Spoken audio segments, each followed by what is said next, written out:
A service of KIBMradio.com, the Internet's home for an all old-time radio.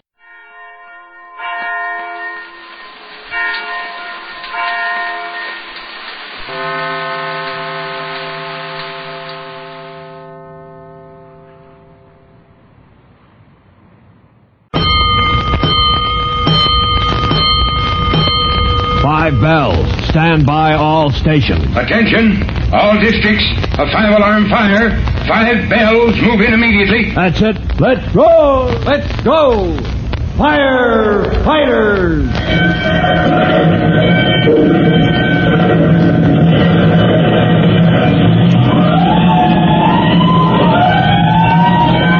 Presenting Firefighters, the true-to-life story of our unsung heroes who stand ready to ride by day or night against our most murderous enemy, the demon of fire.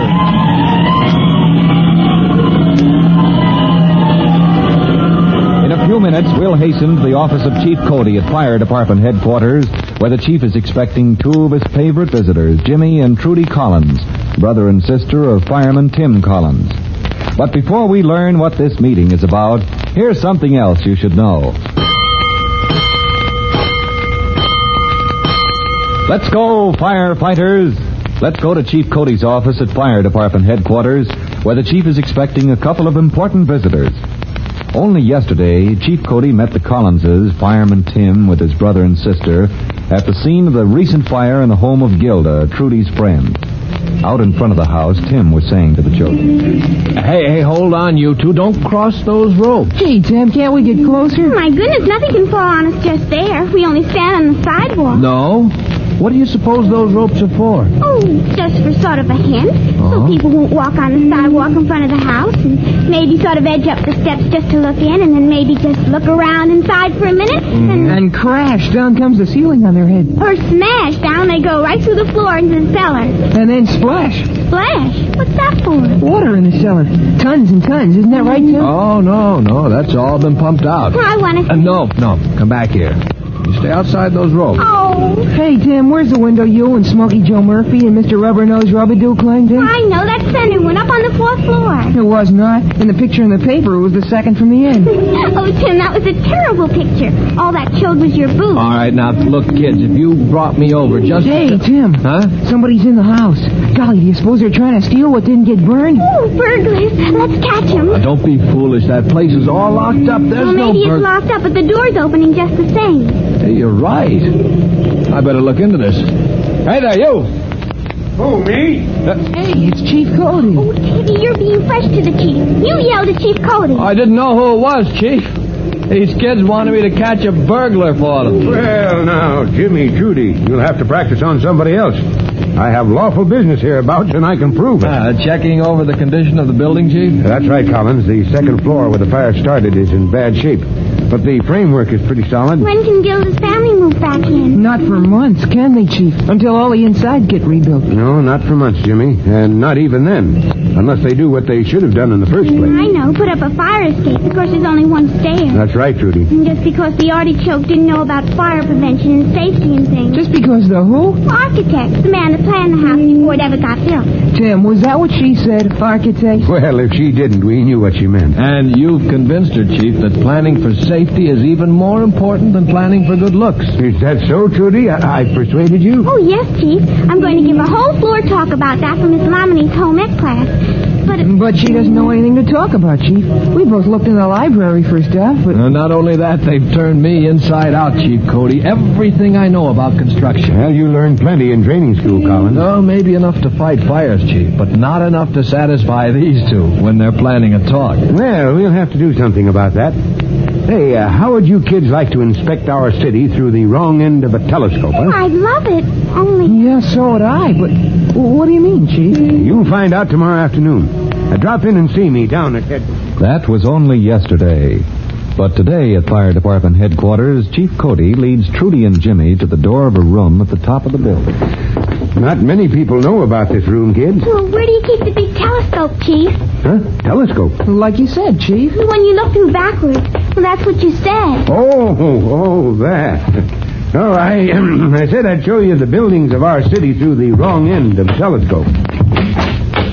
And there they are. How do you like them? Oh, they're sweet. Dollhouses. Oh, gee. Oh, there must be 2,000. Well, let's see. Little factories, and there's a block of stores. Oh, and look, Jimmy, a little house just like ours. Yeah. Oh, where's the telescope? Oh, silly, don't you see? When you look at anything through the wrong end of a telescope, everything gets tiny. Yeah, man, here are most of the types of buildings we have in our city, Jimmy. In miniature. Tiny, but showing just how they're put together. Dollhouses. Gosh, firemen playing with dollhouses. Oh, look, here's one just like Gilda's house, the house that got burned. That's right, Trudy. Come on, Jimmy, let me show you how firemen play with dollhouses. Now, don't close your mind up tight till you give me a chance to explain. Jimmy thinks you're a sissy, Chief Cody. Oh, gee, I do not, But I can see Jimmy's a little ashamed of the old man, Trudy. Well, now, look here. Here's a house just like that one that was burned. And we take off the sidewall. Oh, it's just sweet. I'm going to build a house like that. Hey, wait a minute. You don't want a house like that, Trudy. Not even a dollhouse. Huh? Well, what's the matter with it, Jimmy? Well, golly, Chief, look. That staircase, it winds back and forth all the way up from the basement to the top floor. Well, of course it does. And that's a good idea because it saves space. Yeah, but what about fire? Only one staircase. Well, how are you going to get out if there's a fire and the staircase is burning? And Now you're catching on, huh, Jimmy? Hey, that's just what did happen. That's what happened at Gilda's house. Oh, was it? Oh, I see. Right, kids. From these little model houses, we know just about what to expect when a real fire breaks out in a real house of this type. But Tim says every fire is different, Chief Cody. Well, your brother is right, of course, Jimmy. But at least this little dollhouse tells us that this kind of house just isn't safe. Well, then I guess I won't build one like that. Unless you want to get carried down a ladder sometime when it burns up and there's no fire escape, like Gilda's family should have had. Ooh, there's what I want. Oh, up there on the shelf? I never saw one like that, Chief Cody. Maybe you never will, Jimmy. That's the kind of building nobody puts up anymore. Can't we see it close to? Yes, I'll lift it down. Make room on the table, Jimmy. Well, here, I'll push the bank building over behind the hospital. Thanks, Jimmy. Don't mind the dust. Stand back and I'll blow it off. Hey, hold on. Oh, Jimmy, don't you... Oh, gee, I didn't think. I just went to... All right, Jimmy. Just a windstorm in our miniature city. We ought to have the streets cleaned. But there, it's settling down now. I can see. Oh, my goodness, Chief Cody. Well, you ought to be ashamed. Letting such a sweet little building get all covered with dust. Yeah, maybe the department wants to forget there ever was a building like that. The old mansard roof. The what? The mansard roof? Now, that's what they called it in the old days. You see, it was used a lot for a while, gave more space in the top floor. And that's just why I like it, Chief Cody. The real roof is sort of flat, and then the side slopes out a little, and then it comes down almost straight. So the mansard roof doesn't look too flat. But you can have ever so much more room in the top floor. Yes, that was the idea. But look here, let's take the roof off the model. Oh, don't stir up the dust again. No, I'll be careful. There. Now, look inside, kids. Golly, there's an awful lot of little beams and woodwork and stuff. Oh, my goodness, if a fire ever got started in there. Exactly. And that's what was wrong with the mansard roof. When a fire got started among those beams in the old days, well, there was no stopping it. For a time, everybody was using this kind of roof, this dangerous and flammable, hazardous mansard roof. On people's houses, Chief Cody? On houses, buildings, mills, factories, anything and everything. But golly, it's a wonder there weren't some terrible fires. There were. Well, but not in our city. Oh, my goodness, we must have been lucky. No, we weren't so lucky, Trudy. We had to learn, like everybody else, that a building that isn't planned for safety is one that should never be built. Didn't you ever hear of the big fire that almost burned our city from end to end? Oh, hey, yes, ever so long ago. Tell us about it, Chief Cody. Were you there? Gosh, as long ago as that? Well, I wasn't far away. Come on, kids, let's go back to my office and get comfortable, and I'll tell you about it. Now, all this happened so long ago, I hardly know where to begin. Was that when my daddy was chief of the department? No, longer ago than that, Trudy. Why, my own dad was only a lieutenant then in Old 3-1 Hook and Ladder Company. And his driver was a young fellow named Tim Collins, your father's own father. Oh, my goodness. Why, Grandpop used to drive horses. That's right, Jimmy. And back in those old days when the fire bells rang and all the church bells joined in to give the alarm, Tim Collins used to roll.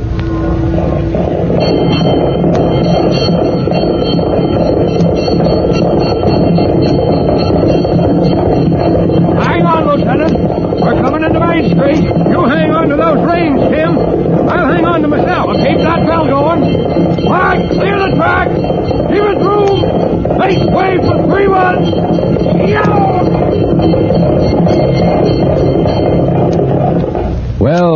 this is going to be a thrill because Chief Cody is going to tell about the old days when fire out of control raged through the heart of the city, driving back the firemen until it seemed as if the one last hope was to... Oh, but that's for Chief Cody to tell you when you hear the Chief and Tim Collins in our next true-to-life episode of The Firefighters. In just a moment, Chief Bob Cody will tell you, boys and girls, how you can help the firefighters in your own hometown. But first, here's a message you ought to hear. And now, Chief Bob Cody with a special notice for the Firefighters Brigade. Chief Cody. Hello, boys and girls. This is your friend, Chief Cody, with a suggestion about safety in the home. You know, a fire extinguisher is a mighty handy thing to have around. A small one, the kind you work by hand. Just be sure it's one of the many types of extinguisher your fire department approves for home use. Now, if there's any question, ask the fireman. And let's hope you'll never have to use it. But for stopping a small fire before it can spread, a hand extinguisher can be first rate. Well, that's all. Goodbye for now. Fire Chief Cody and the young rookie fireman Tim Collins will be back on the same station the next time you hear... That's it. Let's go.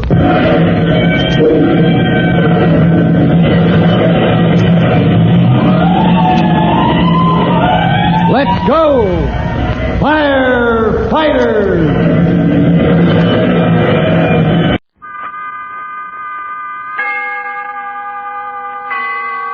Autolite and its 98,000 dealers bring you Mr. Richard Widmark in tonight's presentation of Suspense.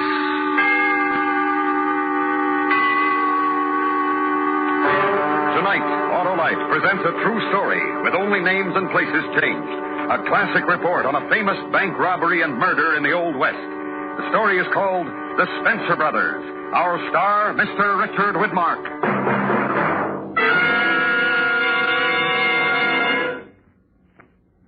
Well, Harlow, ready? Yeah, shoot, Hap. What is the heart of a car's ignition system? Why, the spark plugs, of course.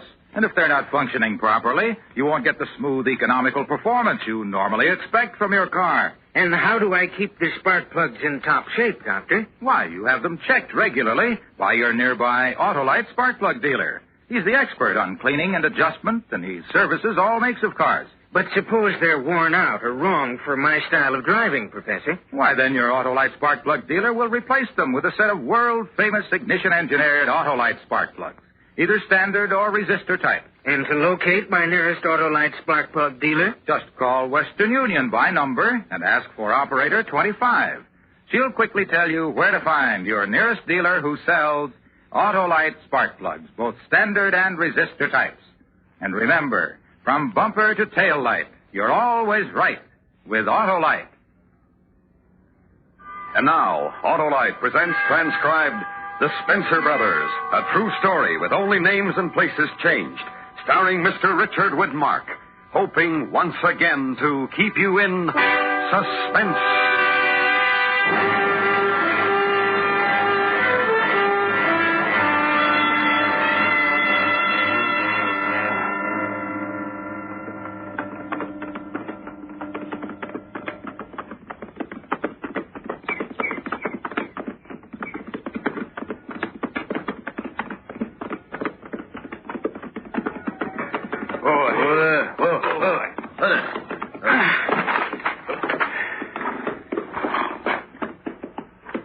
All right, Carl? All right. John? I'm ready. We'll go then. Don't look at the bank. Look any place but there.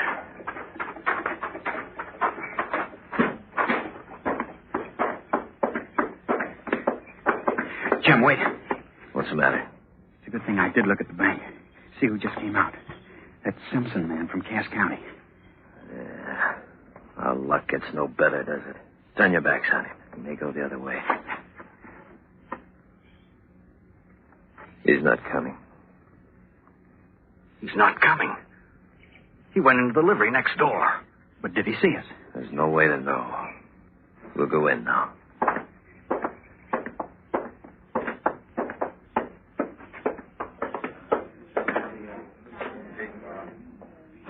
Not many of them. Need only one at the door. You, John.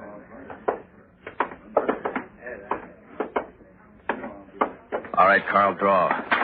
Listen, you people. If everyone will stand just as you are, there'll be no shooting. Hurry, Jim. Open the drawers. Yes, sir. All of them.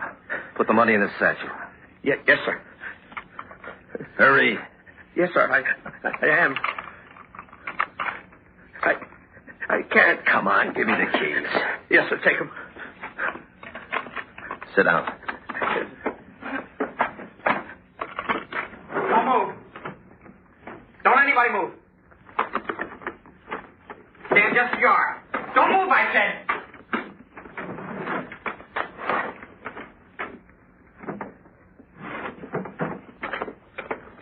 Stay where you are.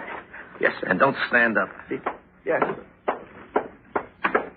It's all over. Don't move, anybody. Don't try to follow us. We'll kill anyone who does. You've taken too long. Put your gun away. I'll cover while we leave. No one move. We're too slow. Hurry. We've been here too long. We're all right. Put your gun away. We'll walk to the horses.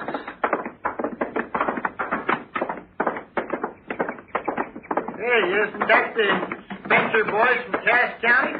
Simpson, keep going. Hold up. Hey, don't you remember me? Simpson from your county.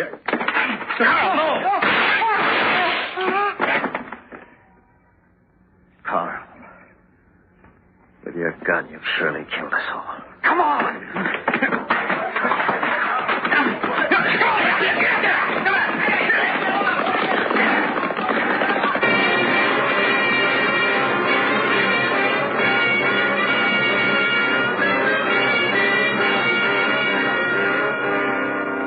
From this moment on, we're dead men. Now, surely there's no future for us except by miracle. No excuse for Carl's shooting except that he's the youngest and that he was frightened. And a useless killing. It accomplished nothing. I'm sorry, Jim. I couldn't help it. Nobody else knew us. When he called out our name, I had to stop him. It's all right, Carl. You stopped him. You stopped us, too. Well, yeah. They heard our name. I'm sorry. I couldn't help it.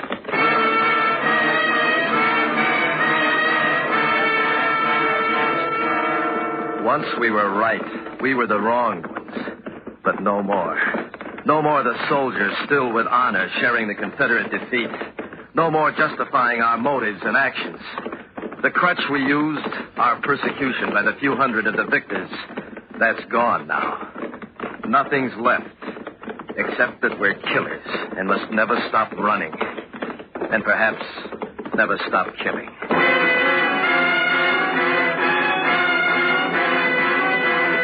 We'll have to hide now. Then we'll think instead of riding blindly. We'll think tonight and plan something. A man can't think without thinking of a future. We'll think us a future. Lie us a future if we have to.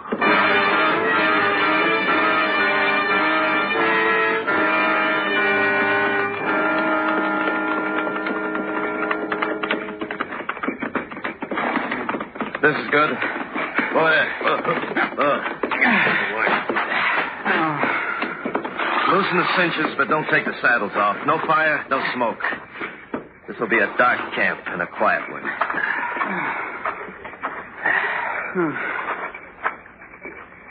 You haven't spoken for an hour, John. What is there to say, Jim? That we're brothers. All right.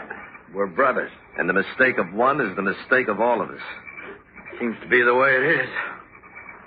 I'm sorry, John. But wouldn't we have been hunted for the robbery?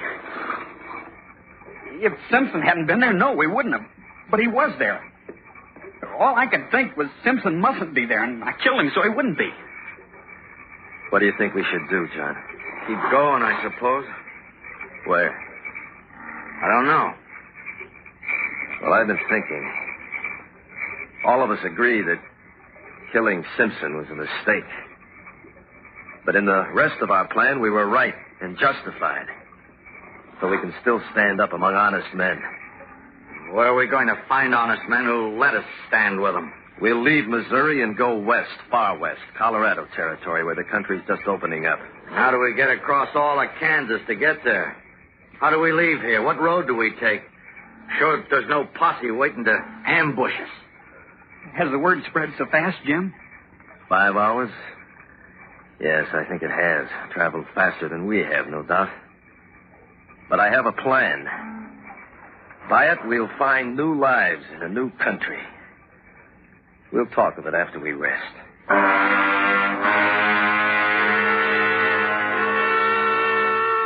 But what is my plan? A half-day ride and a river cross will put Missouri behind. But Kansas, almost 500 miles to cross straight away, coursed by roads and trails, with many people. My plan is to run, and I know it. Blindly, because there's no other way. Once across Kansas, yes, there is hope if we're once across Kansas.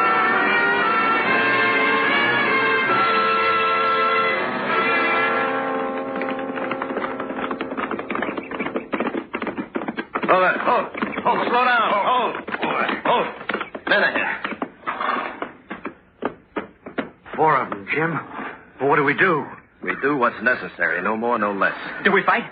I'll thank you to keep your youth and your fright under control. We fight only if we're provoked. I'll talk, if you don't mind.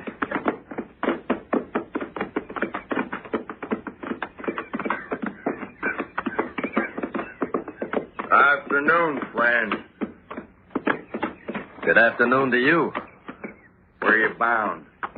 We're bound for Salina. And I'd like to ask why you're interested. Where are you from? We're riding from Dodson. Missouri? That's right. Heard there was a big bank robbery and killing there. So we heard. You seen 3 men along the way? Could be the Spencer brothers? We've seen nothing. But we've heard of them. What have you heard? That they're not really killers or outlaws. They killed all right. And they robbed. What else do you hear? That they had reason to do what they did. That they came back from the war to find their family dead and their home burned. I didn't hear that. Their father was a wealthy man, you know, and he left them money that they couldn't get because all the records were burned. Most of the money, $25,000, I hear, was in the bank at Dodson. That's what they went after. What was rightfully theirs. You know a lot about him. Where'd you get your horse? I bought him, and that's my business. You should have stolen another. The brand on his flank marks you as the Spencer brothers. No, down!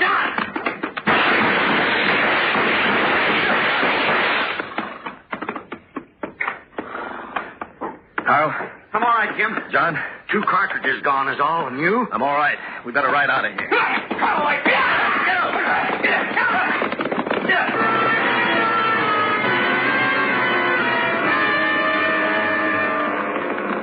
I know how the word will spread. 4-man posse was ambushed and murdered by the Spencer brothers. More men on the trail after us. And less than half of Kansas crossed. Better at Shiloh. Better at Bull Run. Run after your future, Spencer brothers. It's fast getting away.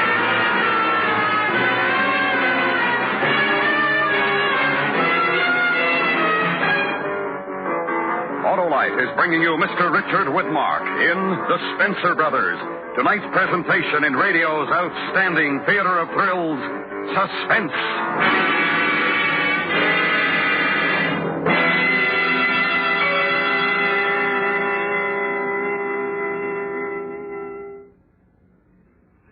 Okay, Harlow. Recess is over. Then fire away, Hap.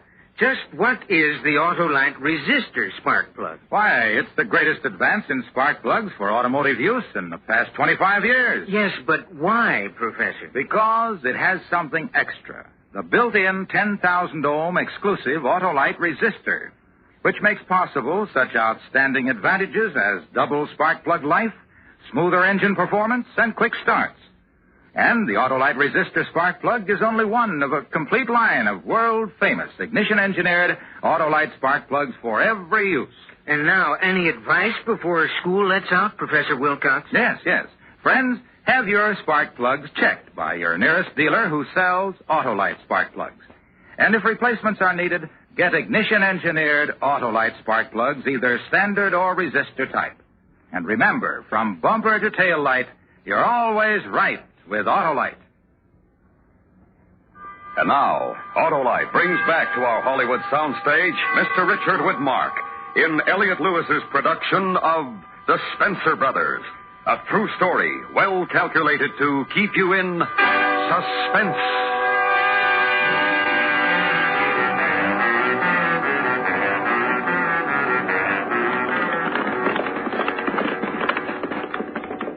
Grantville, St. Mary's along the river, and half of Kansas is crossed.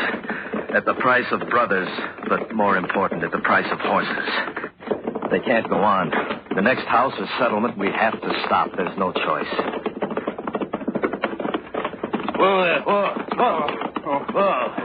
Carl? Yeah, Jim? We'll stop soon. We have to. John, how are you? Not complaining, Jim. We've covered more of Kansas than most riders would in the past 2 days. And nights.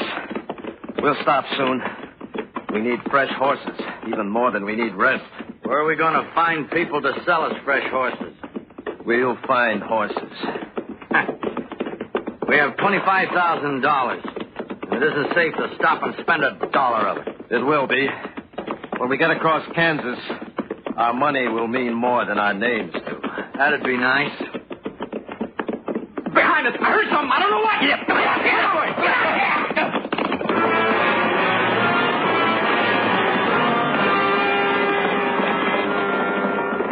$25,000, and it isn't safe to spend $1 of it. When we get across Kansas, our money will mean more than our names do. But to get across Kansas, we have to have horses.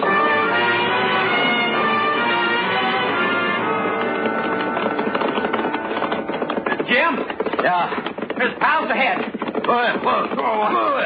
Hold it. Think we should try it, Jim? Yeah. It's an isolated place. Why is there a lamp burning so late? Maybe they're waiting for us. We can't ride these horses through the next day. We're north now. Maybe we aren't the criminals here. We are in the south. We might find friends. Friends. Hope there is a place where we find friends. You'd like to wait outside, Jim, and I'll go in. I'll go with you. Get it. Come on, boy. Go in.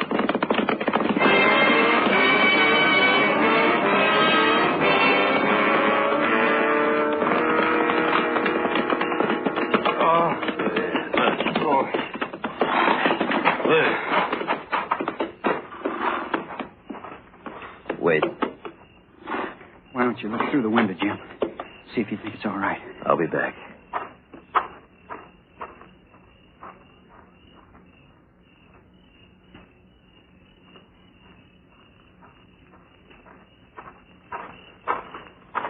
How does it seem? Peaceful enough. There's an old man there reading a newspaper. We'll go in.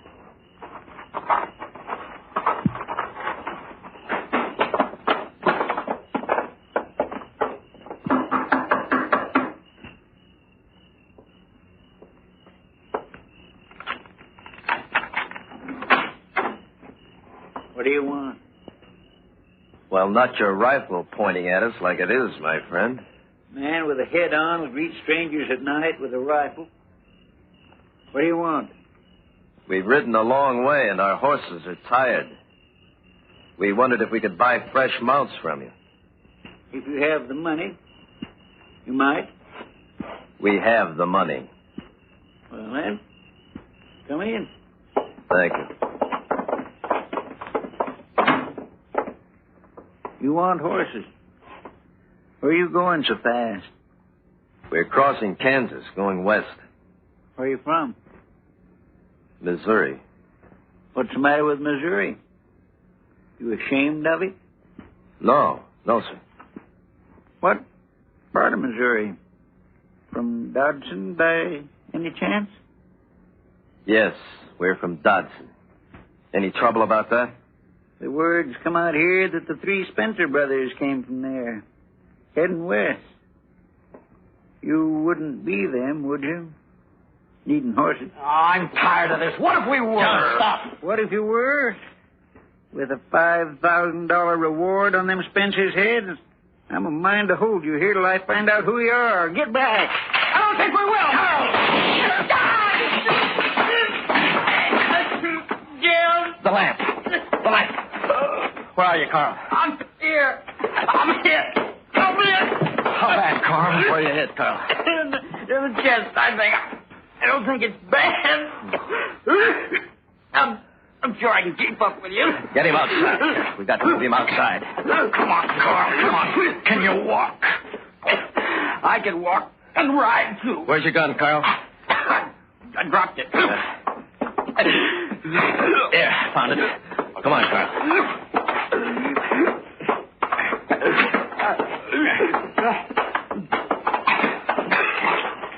I'm better rest. I'm all right, but it's colder out here. Put him down, John. You won't leave me? You know we won't, Carl. I'll keep up with you. When I rest in a little while. When I rest. I'm sorry. It's all my fault. When I rest. Carl. He's gonna die, Jim.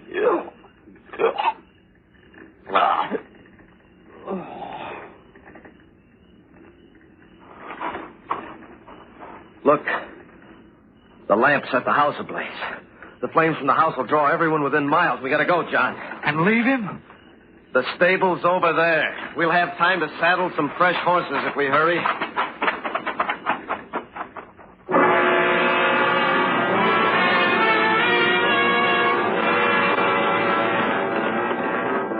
I know how the word will spread. The house burned down and an old man murdered and cremated by the Spencer brothers. One of the Spencers killed, 2 left. 2 Spencer brothers heading west on stolen horses. And who knows these horses? 100 men? The markings on the Pinto John rides, the head of my roan? Who knows the road we take? How many after us? With 6 dead men left behind and $5,000 on our heads. No one ever told us Kansas was so wide to cross.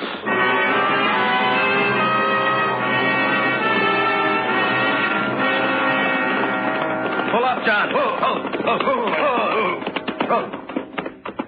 The trees up ahead. They must mean a river. On this road, a ferry. Can't we afford a ferry, Jim? No.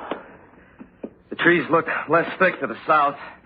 We'll head off that way and look for a crossing. Come on, let's go. Come on. Hey.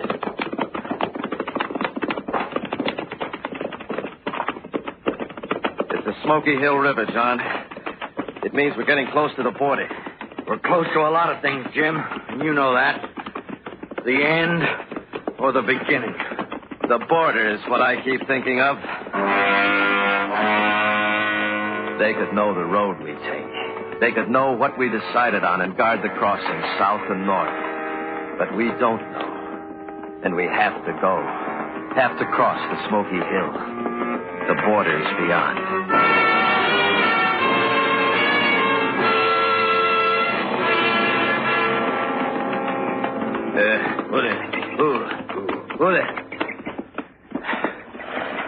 Good cover on the other side, John. Willow, thickets, and elm. Yeah. The bottom here looks better than we've passed. We'll try, then. Keep an eye out. Get it. Oh, come on, go. Get it.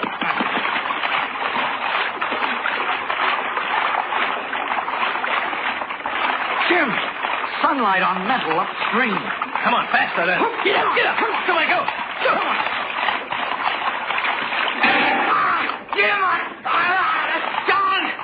John, I can't stop. Come on, get it. Come on, let's go. Come on, go.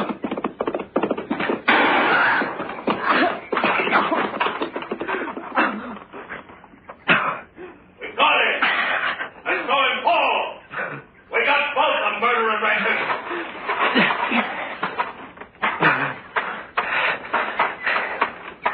He's still alive. I saw him get up. He's going up the hill.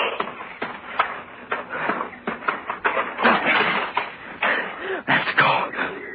I have to run. I have to get up.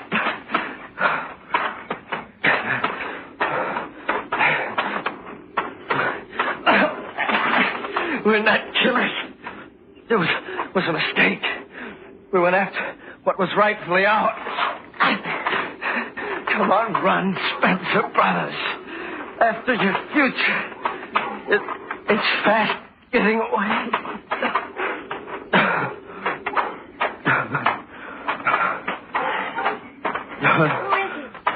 What's the matter? What's the matter? Where's the boy? Just across the field there. Help me. Help me get there. No, I can't. I'll pay you. I'll pay... No, my money's gone. My horse. I saw a horse running that way towards the border. Help me. Help me find him. I can't. There he is. Please. This way. We got him in the open. Help me, please. Girl, help me. Get away. Get away from me.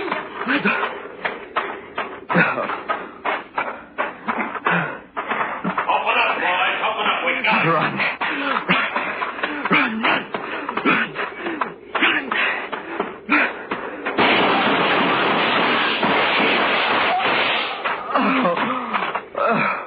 He's down. You got him.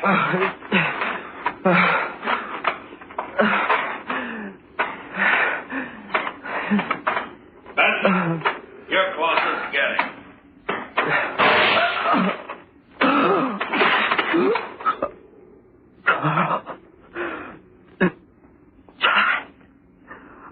John, what?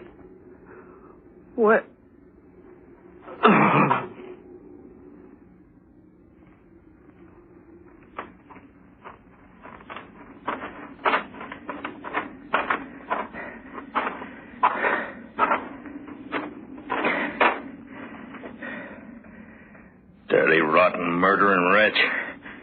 We showed him how Kansas takes care of the likes of him.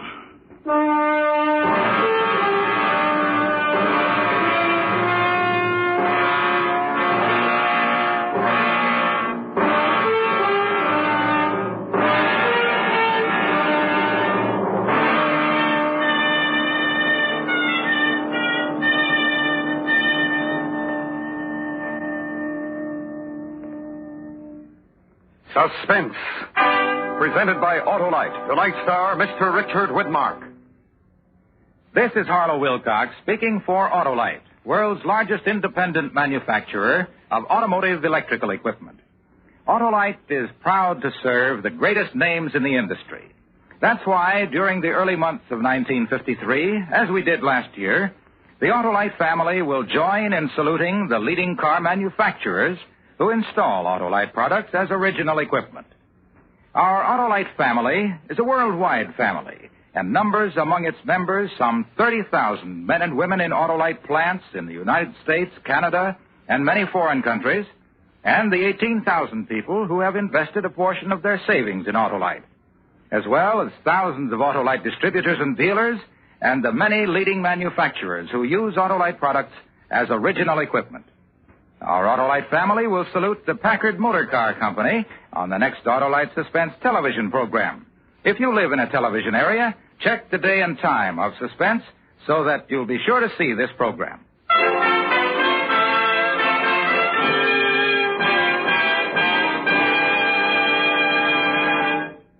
Next week, following a popular trend, Autolite anticipates the strange disappearance of experimental rocket ship Y272B. The time, the year 2053. The place, the planet Mars. The star, Mr. Jack Benny. The story is called Plan X. That's next week on Suspense.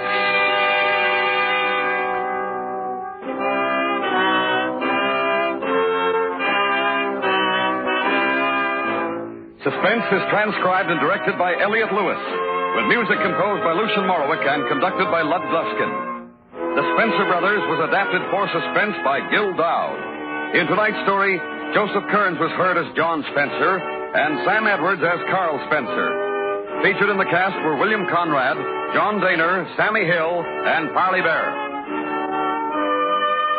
Richard Widmark is soon to be seen in the 20th Century Fox Technicolor production, Destination Gobi. And remember, next week, Mr. Jack Benny in Plan X.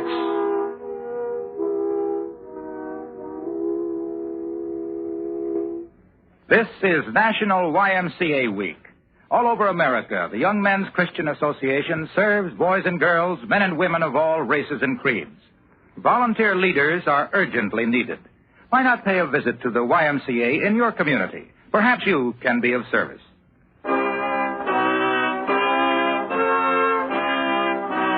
This is the CBS Radio Network.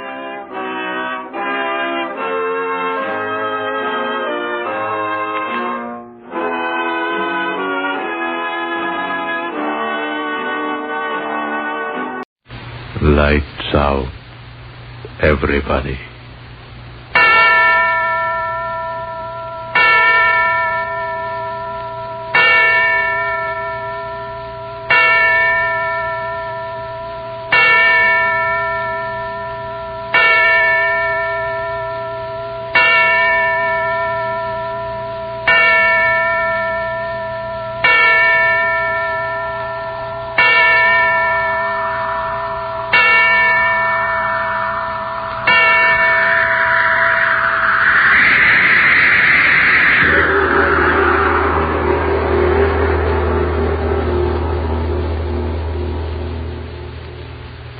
This is a tale they tell of another Christmas.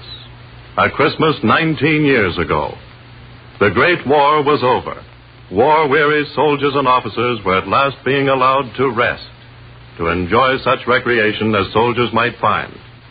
Leave areas were established in various parts of France, and at intervals, individuals were sent from the stations of their organizations to these areas, there to rest and refresh themselves for a brief period. This story properly begins on Christmas night, 1918. 19 years ago. A leave train was just coming to a halt in the station at Villefranche.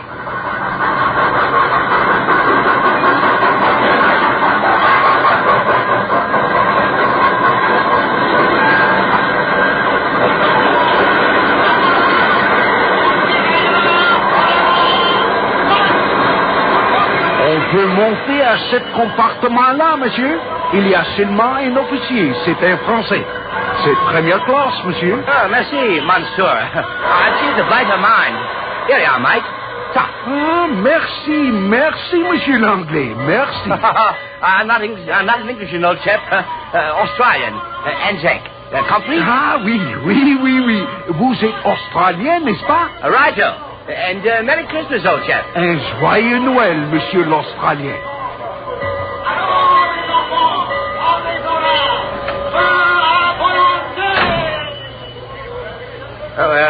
Excusez-moi, monsieur, but s'il vous plaît, I would like to venir ici.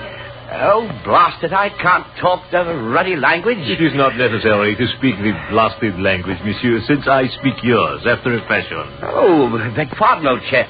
The station master told me you wouldn't mind if I stowed myself in here with you. I hope. I should be very glad indeed of your company. I am Captain Esme Rochefort de Gascoigne, of the 212th Regiment Artillery, GPS. I'm Lieutenant Horace Ballantyne, of the Australian Light Horse, sir. You are welcome, monsieur. May I help you with your baggage? I'll have it stowed in half top. Thank you. There. Oh, going on leave, Captain? Oui, I am not sure where yet, but c'est la guerre. One never knows where it goes in this war. Too right, Bigger. That was jolly good of you to share your compartment, old chap. I am only too glad. It has been rather a lonely journey so far. I am delighted of someone to talk to. First-class compartments are not too easy to copper, either. A bit cushy, this, isn't it? Not too bad, indeed. You'll pardon me, I know, but I am a bit curious to know how an Australian officer should find his way to Villefranche. I don't quite know myself, Captain. Gascoigne, is it? Yes. And your name is Ballantyne? Right. I must remember. Well, I was at Gallipoli in the infantry with the Executive. The 3rd Officer Division, you know. Got a bit of a crack in the head, and the first thing I knew, I found myself transferred as town miser, a village a few miles east of here. Nothing but Americans in it. Ah, the Americans. They are good soldiers, eh? Fair dinkum. And now you find yourself bound for leave on Christmas night. Righto, and jolly glad of it. Where are you going, do you know? Report to the RTO at Isle of Bain. That's all I know. You have the same difficulties in your army, I see. One never knows where one goes. You are a long way from home, my friend. Righto. A bloody long way. Halfway around the world, you know. And you have come to fight for France. I salute you, monsieur. It's been fun. Oui. And now it is over. And our young men lie dead under the stars out there. We lost a few, too. Our young men, monsieur. French, British, Australian, American. Not to mention a few German chappies. Quite. Eh bien, one cannot make the omelette without breaking the eggs. A bloody lot of good eggs, friend Gascoigne. Oui. I wish the blasted train would start. It is always a mystery how they control these trains. Particularly when one wishes to go somewhere in a hurry. Oh, American chap out there, looking for a place, I fancy. Perhaps we could invite him in here if you do not mind. Why not, if it's all right with you? Oh, he is a comrade and there is little room on the train. Righto. Oh, Yank! Yank there! This way, Yank! He comes? But strike me pink now. The blighter's black. And an officer, too. So? I have heard that the Americans have 2 divisions of Negroes, and they have many officers who are, as the Americans say, colored also. But I have never seen one. You don't mind if I ask him in? My dear Valentine, why should one mind? Is he not a man, an ally, an officer? Do we dislike one another because I am French and you Australian? Good chap. We've lots of blacks in our units. What the devil's the difference? What difference does it make what color the blighter's skin is? Yes. Room here. Do you mind awfully, Lieutenant? Not much room anywhere else, old chap. Come in. We've room for one. Thank you. I was afraid I was going to be left behind.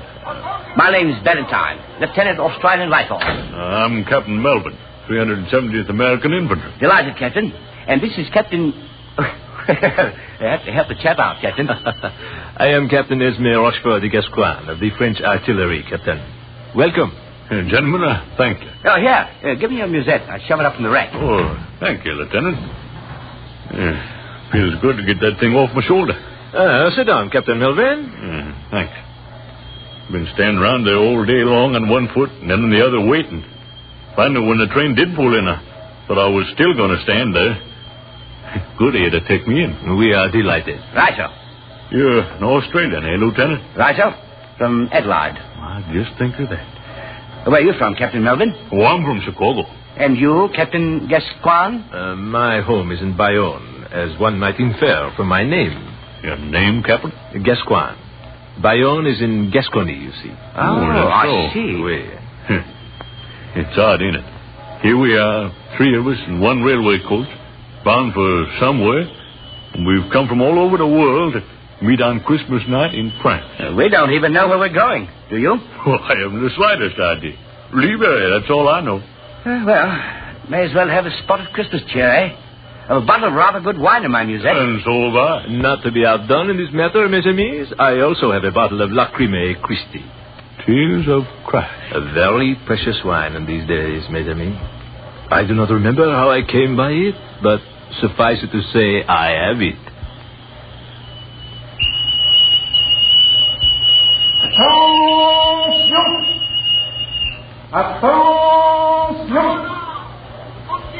We are about to start, huh?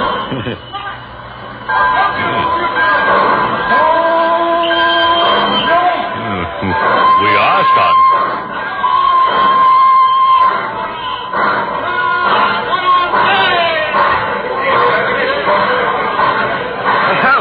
A ruddy happy crowd out there at the station. Christmas. We still Christmas, despite the fact that most of them all want to get out of the town and go somewhere. Yes, Christmas. I was down in Texas. In Logan. I was in the hospital at Marseille. And I, mes amis, had dinner with a German general. A German general? Captured on Christmas Eve. Oh, yes. Gentlemen, will you drink with me? With pleasure, oui. If you will drink with me. And with me. Well then, to Christmas, eh? Yeah, to Christmas. To Christmas. You know, my musettes are bloody full of junk of all sorts. I was afraid I might have lost the bottle. Souvenirs, huh? Oh, yes. Silly toys and things that I picked up. Given to some kid somewhere. Lord knows they have few enough. I have gifts, too, in my musette. There is no one left of my people to give them to, but it is a sentiment. Sentiment for Christmas. Suppose we all do that. Mine's packed with odds and ends. I didn't know if I'd ever get back to that outfit after this leave, so I got some souvenirs together. Shall I drink, mes amis? Oh, not now, thanks, Captain. I'll wait a while. I think I shall, too. Why? It is a beautiful night, eh? Yeah, clear. You know, if the war was still on, I'd expect to hear someone shout, lights out, jury's up. Have a lot of bombs landed our laps. I hope we are done with that, monsieur. Amen. No moon, though. Yeah. But look at them stars. Oh, see that one over there? You might imagine it to be the Star of Bethlehem. Very bright, isn't it? Oui. Nearly 2,000 years ago. I wonder if that same star still shines upon the earth. If it does, we wouldn't know it. Not us. Fight wars and deny the name of the man that was born under it. Religious check? No, not at all, Lieutenant. A long way from it. I'm not a religious chap either. But used to have some jolly times as a kid at Christmas time, though. Church things and all that, candles, whatnot. One is not religious, save when one sees the star shining down on him. I wonder if that could be the star. And why not, my friend? Our earth changes, but the everlasting stars change not. Yeah, be funny if it is, wouldn't it? Won't they? Oui. But our journey is long, gentlemen. If you wish to sleep... You sleepy, Captain? That little drink of wine has affected me, I fear. I cannot keep my eyes open. I'm a little tired myself. Standing around all day in that station. There was no place to sit down. I can always sleep myself. I propose, then, that we do sleep for a little while, my friends. Talking to sleep, it made me sleepy. I'm all for it. Shall I turn down the lights? If you will, monsieur. Pleasant dreams. Merry Christmas. And Merry Christmas to you both, gentlemen. And to you, Lieutenant Valentine. Captain Gascoigne. Yonder star shall watch over us. N'est-ce pas? The star that shone on Bethlehem. Good night.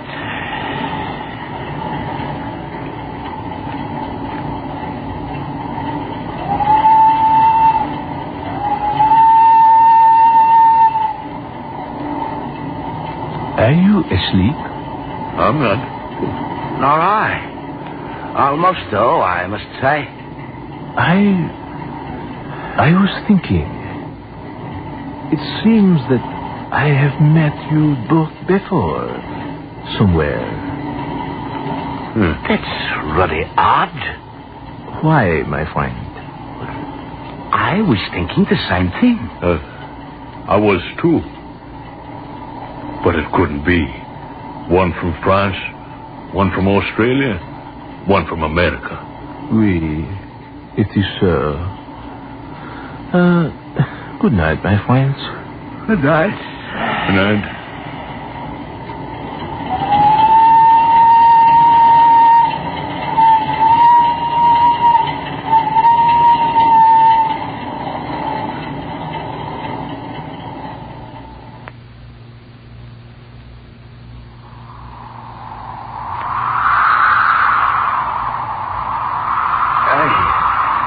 Friend Gaspar, we have journeyed far, and the sign that thou didst promise to us is not yet. Peace, Balthazar. We have not yet come to the end of our journey. Behold, Melchior crieth not out. Canst thou not study his patience to be like unto him? Yet thou art tired, Melchior. I am tired and weary. Yet must we go on. No man knoweth what the end of his far journeying shall bring him.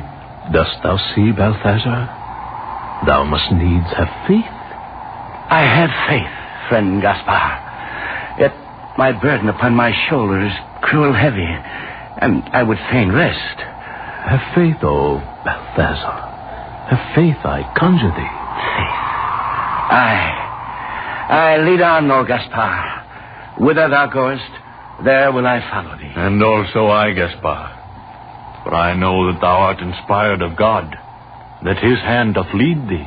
Yet not even I know what miracle he will do before our eyes. No matter. We will follow, and thy road lead to death. Now, which road takest thou? That to the right hand or to the left? I know not. Wilt thou not call upon God, Gaspar? Aye. Kneel down, brethren. O Lord, Father God, lead us, thy servants, in the way thou didst set out for us. For know, Lord, Father God, that we are poor, and our eyes know not the right, and we would follow the way that thou wilt have us follow. Therefore we pray thee humbly, dear Father. A miracle! Miracle? What sayest thou, Balthazar? Behold, Gaspar, a sign from the Lord, Father God. There is no sign. Behold, in the sky. A sign. A star that burneth brighter than all the stars of the heavens. O Lord God, we thank thee. The way is before us. We follow thy will. Behold, Gaspar, the star shineth upon the pathway to the left. Forward, forward, brethren, for the end of our far journeying is at hand. Certes, this is a sign from God. Behold, Gaspar, beyond the hill, the lights of a village. 'Tis so. Now we are come to our destination indeed. Haste, friends, haste. Knowest thou what town is that, O Gaspar? Nay, I know not, save that it be the end of our long journey. Oh, travelers, have ye seen the star? Who calls? Who art thou? It is a shepherd. See the flocks of sheep beyond the road? Seest thou the star, travelers? Knowest thou its meaning? Aye, we have seen it, O shepherd. Yet we know not its meaning, save that a miracle of the Lord Father God is nigh unto us. From the blackness of the sky it sprang into blaze, traveler. Dost thou think it portends the end of earth? Nay, friend, not the end of earth. Say rather its beginning. What sayest thou? Behold, shepherd, the mantle of the Lord is upon him. He speaketh of miracles. Aye, and the miracle will come to pass. Haste, friends, haste, for this night we'll hear the voices of angels chanting, and the sound of many great wings. Peace on earth, peace, goodwill to men. Glory to God. God in the highest. Verily, ye speak as men that understand the workings of the will of God. Say now, shepherd, how is yonder village named? Surely, if ye know what shall come to pass because of the star, how is it ye know not the name of the town? We have come from far lands, shepherd. Aye. What matters it if we know not such trifles as the name of a little hidden village, when we know of a miracle to be wrought in the name of Almighty God? Aye, 'tis so. What miracle shall come to pass? It is hidden from our ken, O shepherd. Yet it shall come to pass. Fear not. Aye. And such a miracle as shall set all the world to singing praises, lifting up their voices unto the heavens, crying in a loud voice, Mighty, mighty is the Lord God of hosts. Ye be not of Israel? Nay, I am from the land of the Greeks, and these my companions be also from far lands. Melchior from Ethiopia, Balthazar, a wise man of Egypt, a soothsayer unto the king. Ye have come far. Aye, so. Since many days our feet have trod the pathways of hidden, unknown places. Yet always have we set our faces unto the east, obeying the bidding of a voice unheard, the guidance of a hand unfelt. And ye go now into the town? Thou hast not told us its name, shepherd. Certes, all men know that yonder town is called the town of the house of bread, even Bethlehem. Know ye that I, even I, am of Bethlehem, where was born 1,000 years agone David, son of Jesse, that was king of Israel. 'Tis well. For now I speak with the tongue of the Lord, the wisdom he hath put into my mouth. Behold yonder Bethlehem, whence came David, king of Israel. Now this night shall be born in Bethlehem that Messiah, that very Son of God, which the ancient prophets have foretold. And this is the miracle that shall come to pass. For he shall be born of a virgin immaculate, and his name shall be Jesus, called Christ. O thou Lord God, Father, I give thanks unto thee, that thou hast appointed me and my companions, that we shall be witnesses before all the world that the Son of God is born. Haste, my friends, we must on, for the miracle is at hand. The Spirit of God is upon him. Speak with the tongue of the Lord. Haste. O holy man, may I not go with thee, seeing thou knowest not the village, and I with my brethren was born there. Aye, thou mayest come with us, but haste, friends, haste. Behold the star, how it seemeth to beckon us on. Lo, it cometh down from the heavens and standeth above the rooftops of the town. It is the doing of God. Aye, praise God. Praise God. Praise God. Sling thy burthens from thy shoulders, friends. Haste, haste. I marvel also that there should be lights abroad in the town. The hour is passing late, yet there is a light in every house. Perchance the men of Bethlehem rejoice that the Messiah is born. Nay, not so. For he is hidden from men, and they of Bethlehem know him not. Then what? The feast of Hanukkah is but lately over, my masters. The feast of the lights in memory of the Maccabee, and many remain.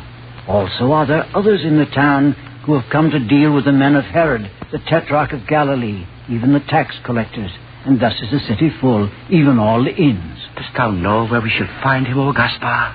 Hath it been revealed unto thee? All in good time, my friend. We follow the star. Perchance he shall be born in a family of high repute. Aye, 'tis not fitting that the Son of God shall come from an humble home. The will of God shall be done. The child Jesus be born in the wide fields under the star, my friends. Haste.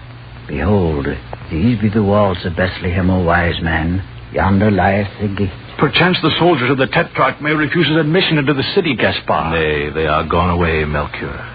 Aye, they all lie in the inns and public houses and carouse of the people of the town. Gaspar, art thou sure indeed that we shall find him in Bethlehem? Dost doubt the word of God, Balthazar? On, on. Now, whither do we go, O Lord Gaspar? Name me not Lord, shepherd, for we are all humble men in the sight of God. Praise God. Praise God. Behold how the rays of the star shine down upon a certain street. It is the way, friends. Follow.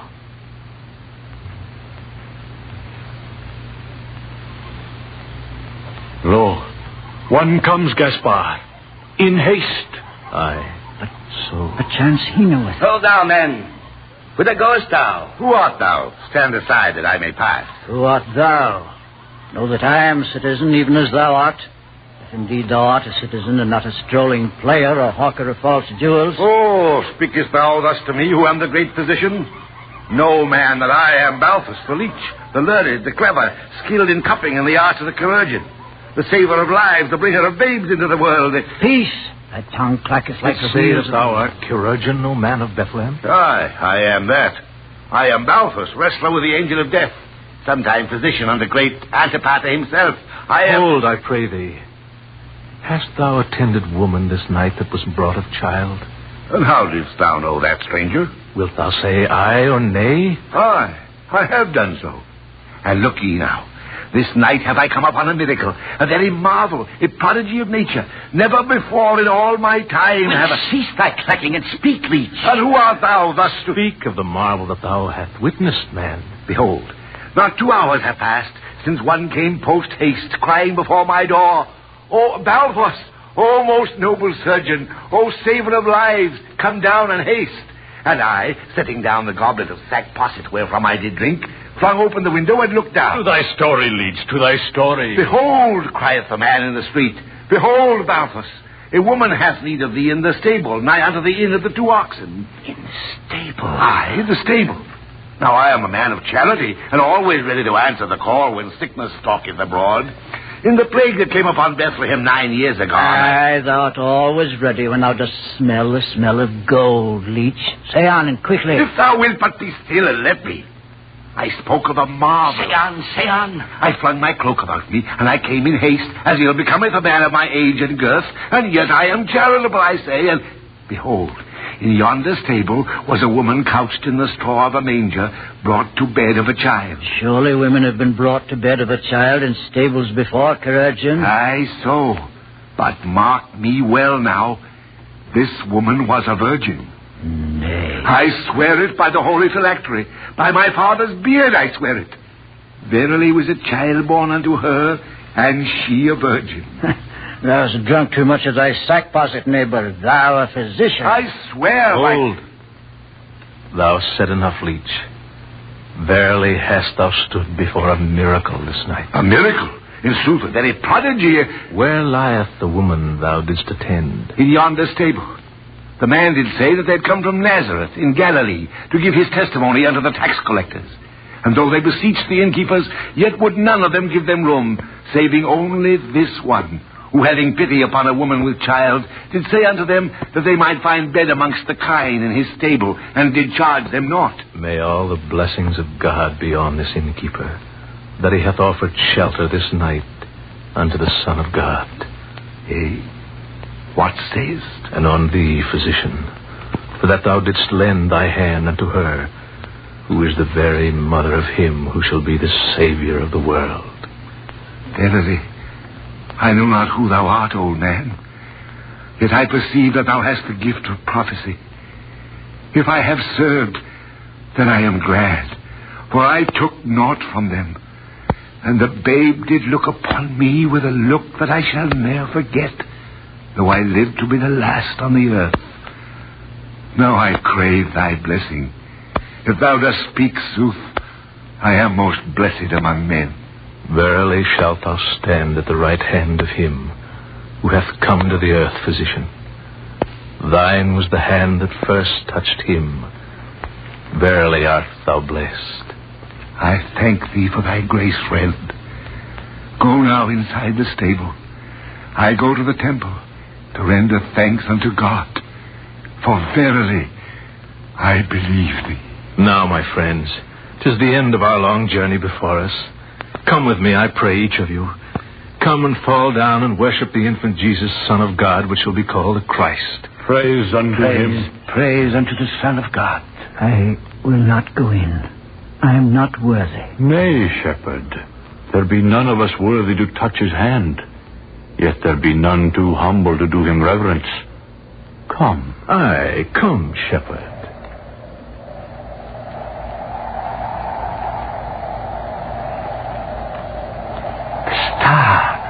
The star waneth a little. Shadows fall upon us. The star paleth before his glory. Nay, Gaspar. Behold in the sky a sign. A sign? Oh, Father, Lord God. A sign. The shape of a man crucified upon a cross.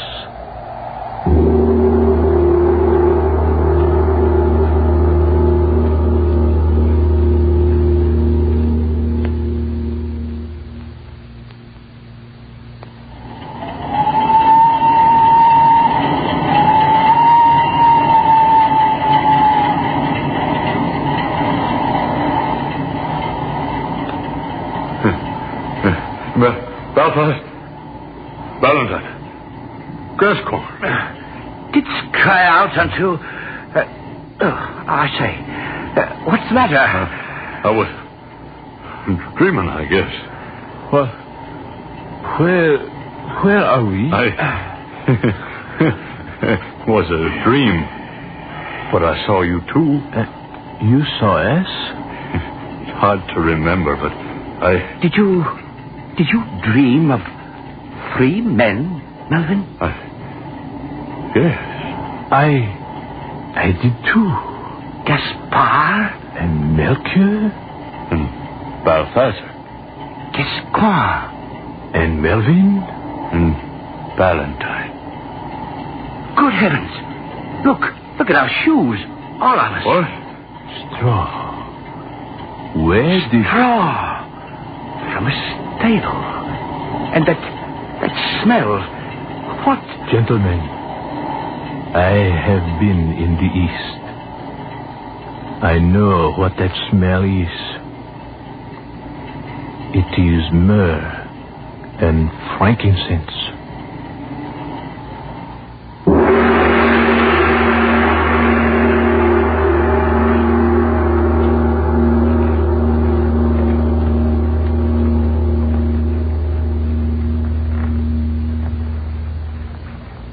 Lights Out, especially written for radio, comes to you each Wednesday at the same time from our Chicago studios.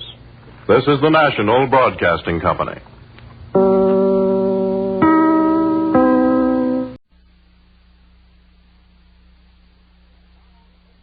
And now, stay tuned for the mystery program that is unique among all mystery programs. Because even when you know who's guilty, you always receive a startling surprise at the final curtain.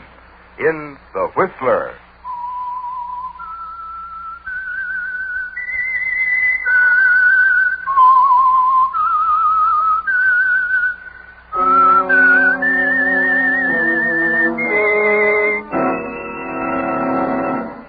I am the Whistler, and I know many things, for I walk by night. I know many strange tales hidden in the hearts of men and women who have stepped into the shadows. Yes, I know the nameless terrors of which they dare not speak.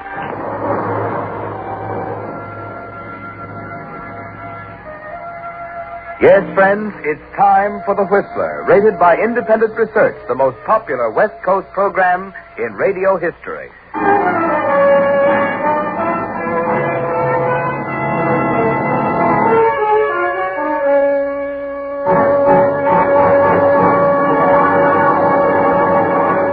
Now, The Whistler's strange story. Triple Play.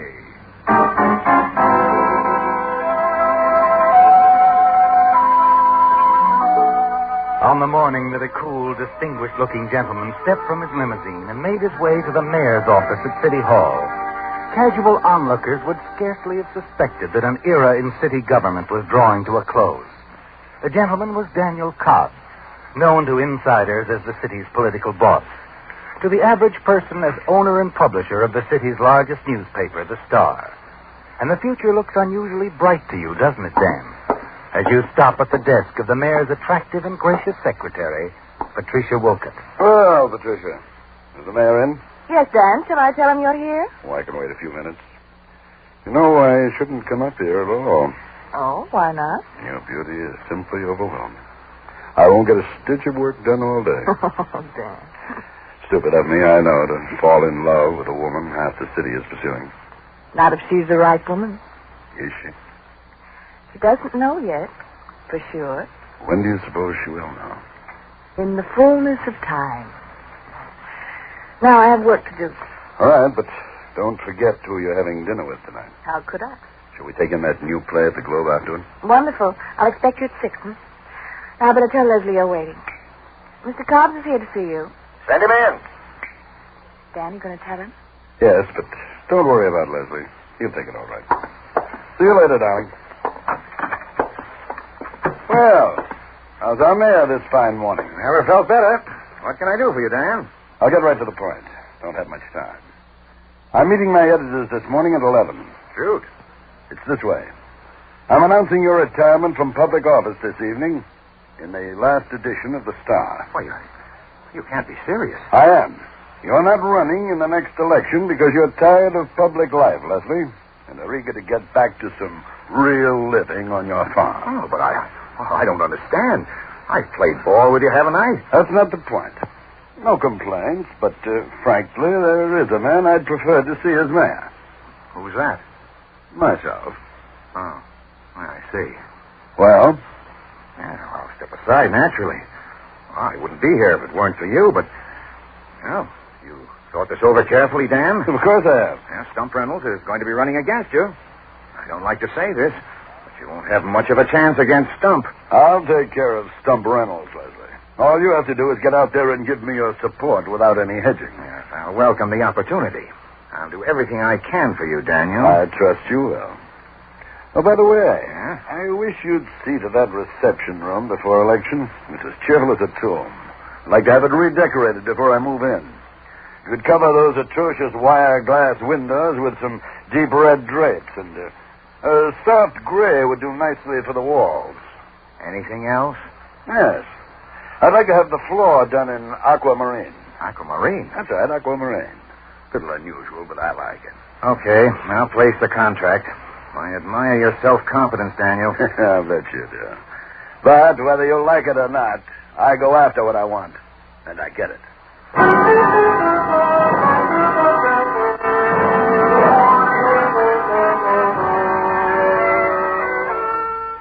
The moment of decision is past, isn't it, Dan? You're moving into the limelight on your own. Yes, the puppet master is stepping out on the stage. But as you break the news that you're running for mayor to your editorial board later that evening, you're seized with fear and wonder at what would happen if you lost. That's the one thing you could never face, isn't it, Dan? Defeat. But you managed to thrust aside your fears and bark out instructions to your staff. Quincy, you're in charge of publicity. I want stories in every edition. Faulkner, you'll handle the business end of this campaign, and for heaven's sake, don't count pennies. Harrison, mark this carefully. Yes, sir? I have to beat Stump Reynolds. No one else matters. I want you to take 3 of your best reporters and go out and get me the dirt on Reynolds. No scandal is too big or too small, understand? Perfectly, Mr. Cobb. Good. Well, that's all for today, gentlemen. Let's get started. All right, boys. The campaign is underway. There's no turning back now, is there, Dan? The headlines, stories, and pictures announcing your candidacy are all over the evening edition of The Star. And you're a little jittery when you first pick up Patricia. Take her to dinner at your club. But gradually her beauty and warmth reassure you. And as the evening wears on, you become more confident. After the theater, you stop by her apartment for a drink.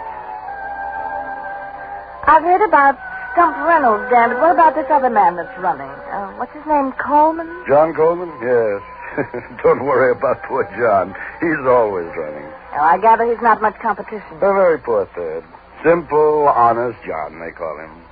I believe he teaches political science at the college. Oh. Patricia, not to change the subject, I'd like to ask you something. You're being very serious suddenly. I mean to be. No, Dan, please. Oh, Dan, you shouldn't have done that. Why not? I said in the fullness of time, remember? I'm in love with you. You know that. Yes, but I want you to wait. I'm not sure that I can, Patricia. Then we'd better not see each other for a while. When will you know? Can I take a rain check until after the election? You're going to be busy campaigning. So that's what you're waiting for. To see if I'm the next mayor. I think you ought to know, Dan. I don't like myself for it, but I'm a very ambitious woman. Don't worry. I'll win. Are you very angry with me? Yes, I am.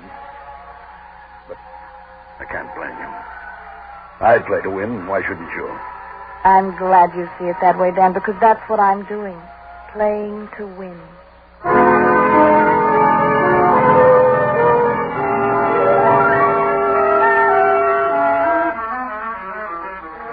Now you're more anxious than ever to be elected mayor, aren't you, Dan? Because you're certain that your election will also mean your marriage to Patricia Wilkins.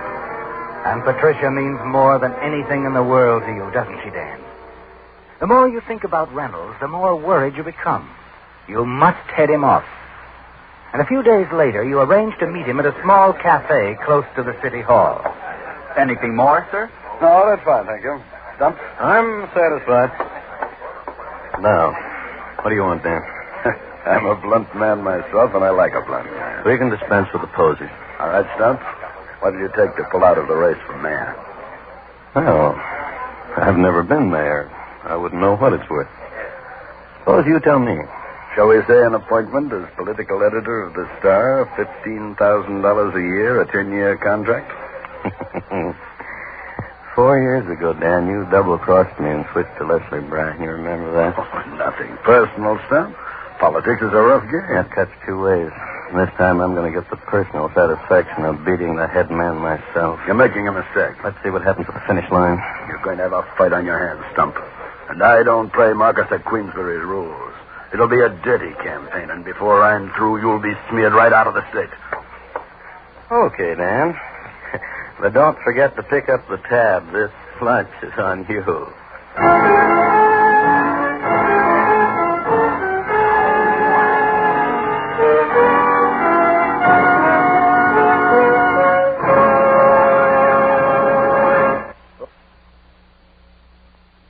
Now, back to the Whistler.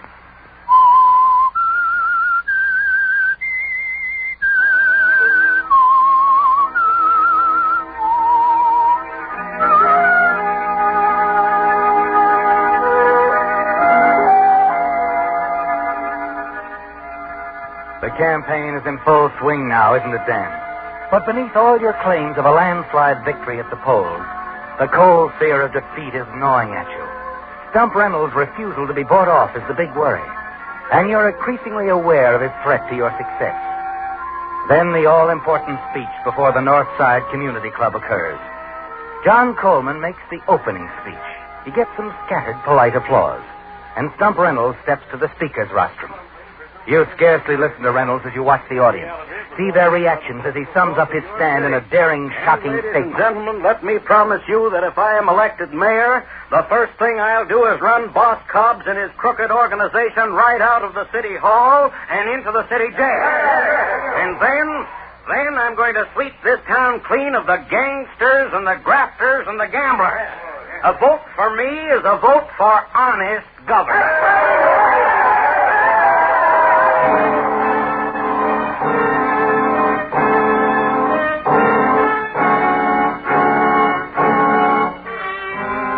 Following your introduction, which is received with a mere ripple of applause, you step to the speaker's rostrum with fists clenched, Dan, ready to fight back. Ladies and gentlemen, honored guests, it is a pleasure to be here this evening among my many friends and readers.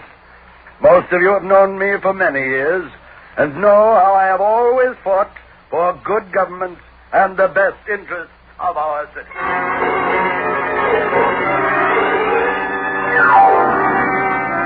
You do your best, but the rest of your speech doesn't go well, does it, Dan? And as you leave, your sure defeat is staring you in the face. The next morning, you know it's even worse, as you face the leaders of your own organization at an emergency meeting.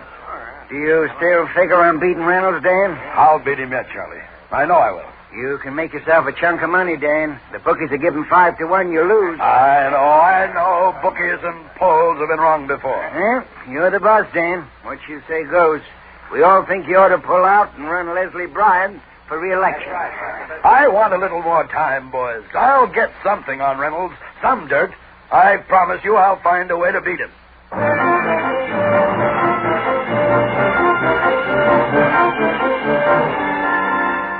You don't sleep at all well that night, do you, Dan?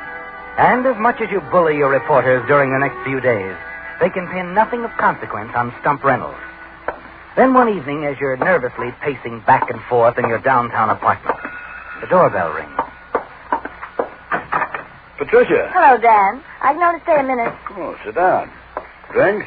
Yes, thanks. Scotch and water. I'll fix it right out. You know, I've missed you. I've missed you, too. I suppose you're up to date on the campaign. Yes, that's why I'm here.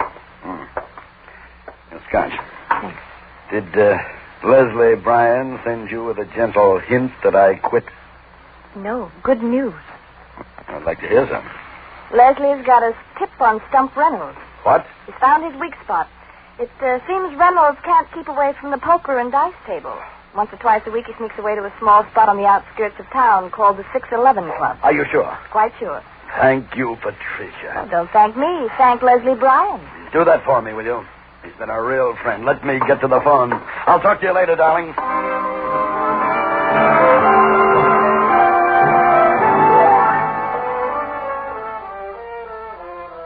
It's only a week later that the 611 Club is raided, with Stump Reynolds trapped inside. And you wait outside with a full complement of reporters and photographers. Police raid. All entrances are covered. Everybody inside, remain where you are.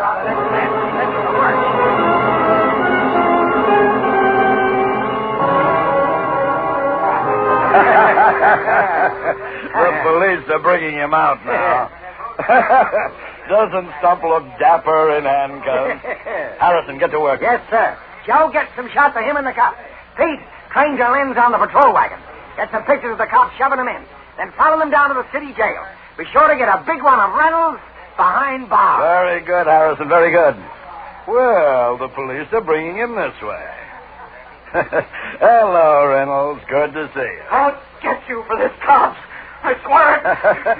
All's fair in love, war, and politics, Mr. Reynolds.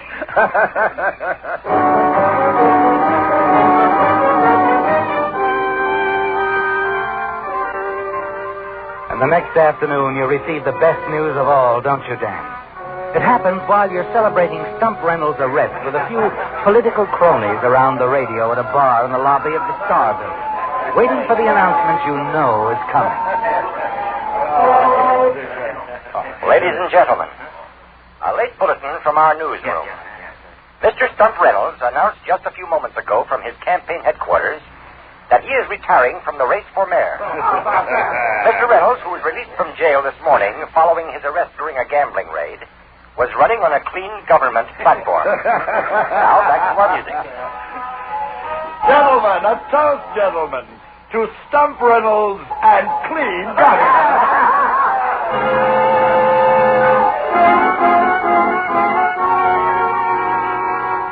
For the first time in months, you begin to breathe easy, don't you, Dan? Because everything is coming along fine.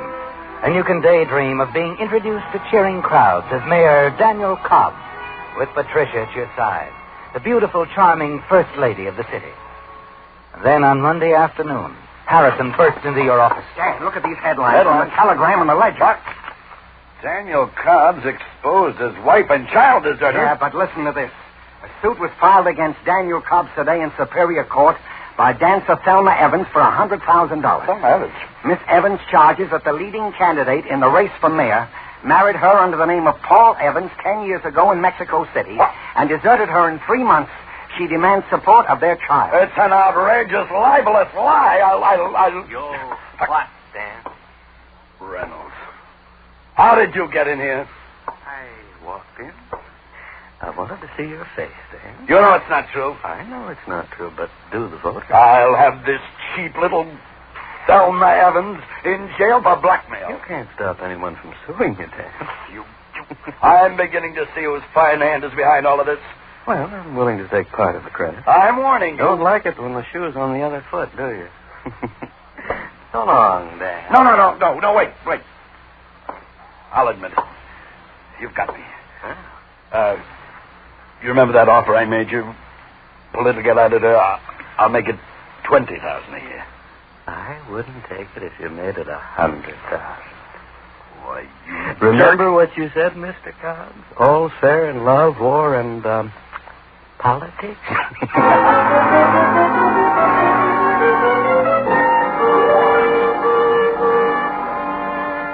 The opposition newspapers won't let go of Thelma Evans' charges, will they, Dan? And in spite of all your denials, the scandal takes hold and grows. Even some of your own supporters begin to think that where there's smoke, there's fire. Finally, at another emergency meeting. Well, we've gone along with you as far as we're going to, Dan. Oh, bosh. The phony charges of a stupid little dancer send you all running for cover. I'll see this thing through. Alone? Well, you wouldn't dare dump me now. Oh, yes, we would. We're drafting Leslie Bryan to run for re-election as the people's choice. Right. We expect you to jump on the bandwagon. So I have no choice. All right, I'll go along.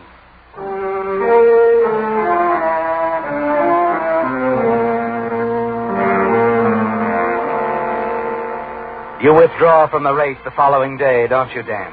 Giving ill health is the reason. Urging your supporters to re-elect Leslie Bryan. And almost immediately, Patricia turns her attention toward him, doesn't she? She's seen everywhere with him. One night you're having a drink at the bar of the Precinct Political Club when... Don't you recognize old friends anymore, Dan? Reynolds, keep away from me. We both clobbered each other. The score is tied, 1-1. I don't think so. Okay. Nurse your grudge. But you know, there's something I'd like to know. Who tipped you off about the 611 Club? Why don't you tell me who engineered that cheap lawsuit and dug up that Thelma Evans? All right. I'll swap. I don't trust you. Well, what difference does it make now? We're both dead. That's so. Well, if you want to know, Leslie Bryan told me. Leslie Bryan? Oh, what's so funny? Leslie Bryan. Leslie Bryan cooked up the Thelma Evans charges. I shelled out the money, but he hired her and had her flown in from the east. Oh. Leslie Bryan didn't think he had it in him. Bryan. Leslie Bryan. He got us both.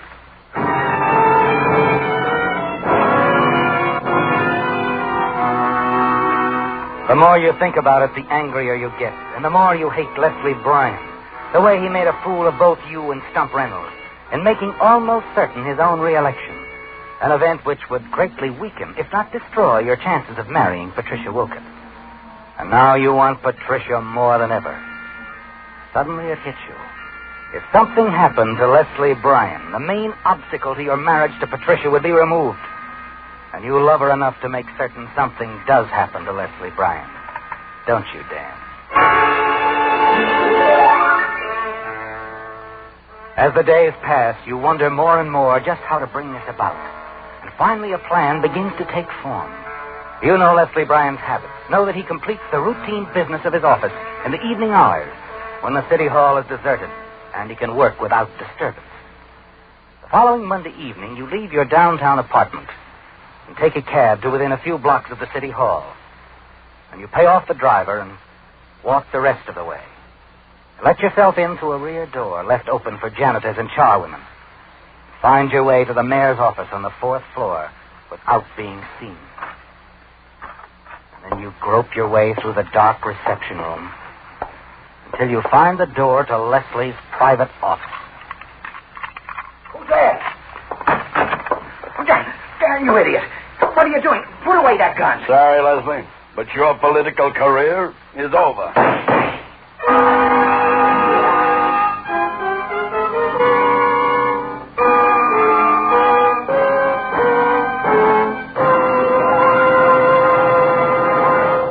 The Whistler will return in just a moment with a strange ending to tonight's story. And now, back to the Whistler.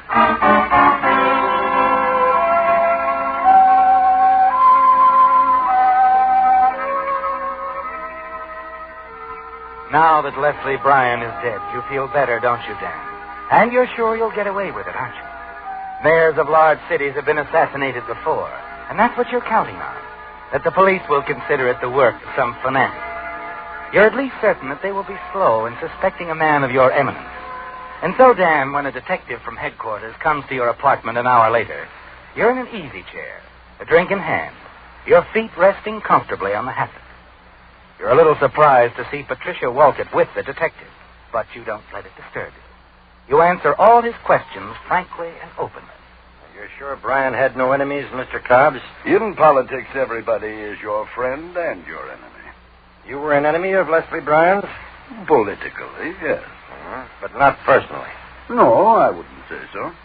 What were you doing in his office this evening about the time he was killed? You're mistaken, officer. Oh, no, I'm not. I've been looking at the soles of your shoes for the last 5 minutes. There's a lot of paint on them. I don't know a lot about colors, but I'd say it was aquamarine. So what? That doesn't mean I killed Leslie Bryan. It does, unless you can explain that paint. The painters were there this evening after the city hall closed at 5, and they left around 8. You must have gotten there about 9. I'm afraid you'll have to come down to headquarters, submit to a paraffin test. Now, just a minute. Oh, stop it, Dan. You killed Leslie Bryan, and you know it. Funny you should be caught by the aquamarine paint on the floor. It was you who gave the orders to have it done. Too bad you killed Leslie. You see, I would have stopped his re-election anyway. You? Yes, me. He was a crook like the rest of you. I had the goods on him on at least a half a dozen crooked paving and building contracts. I was going to give the story to the newspapers a week before the election.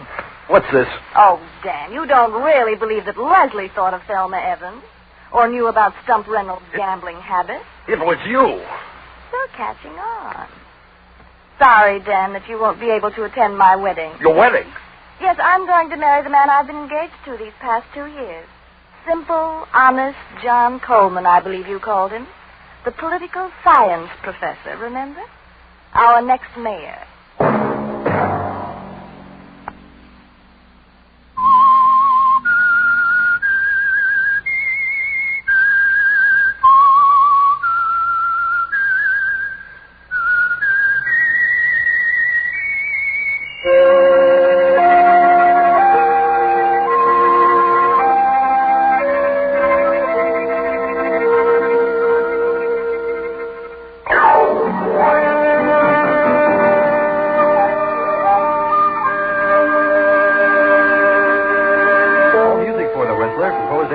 By Wilbur Hatch and is the property of Herman Music Incorporated, ASCAP, Hollywood, California. Broadcast rights granted solely to Audio Arts Productions, La Mirada, California.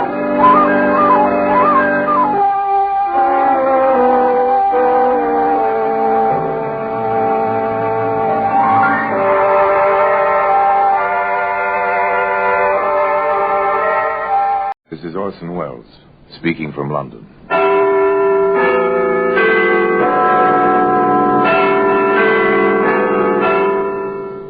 Black Museum, a repository of death, a museum of murder.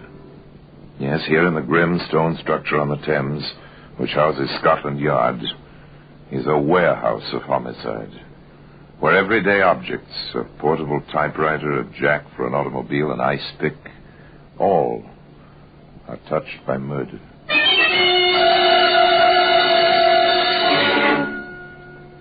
Here's a pair of spectacles.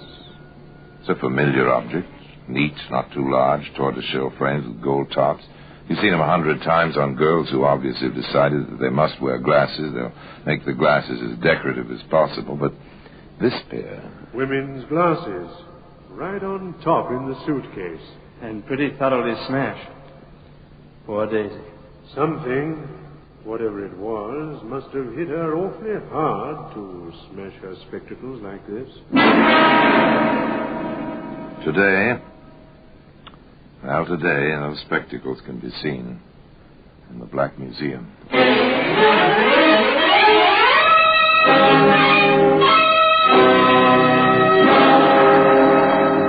From the annals of the Criminal Investigation Department of the London Police, we bring you the dramatic stories of the crimes recorded by the objects in Scotland Yard's Gallery of Death, the Black Museum.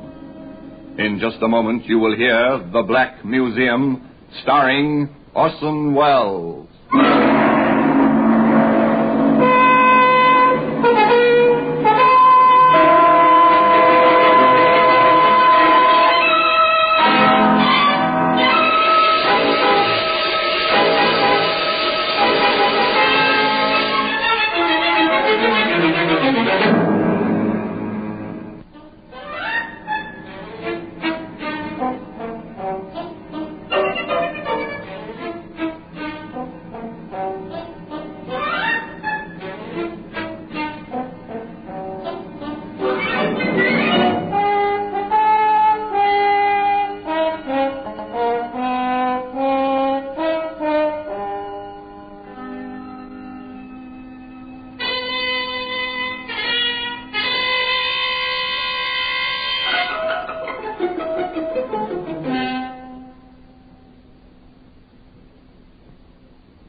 Now, The Black Museum, starring Orson Welles.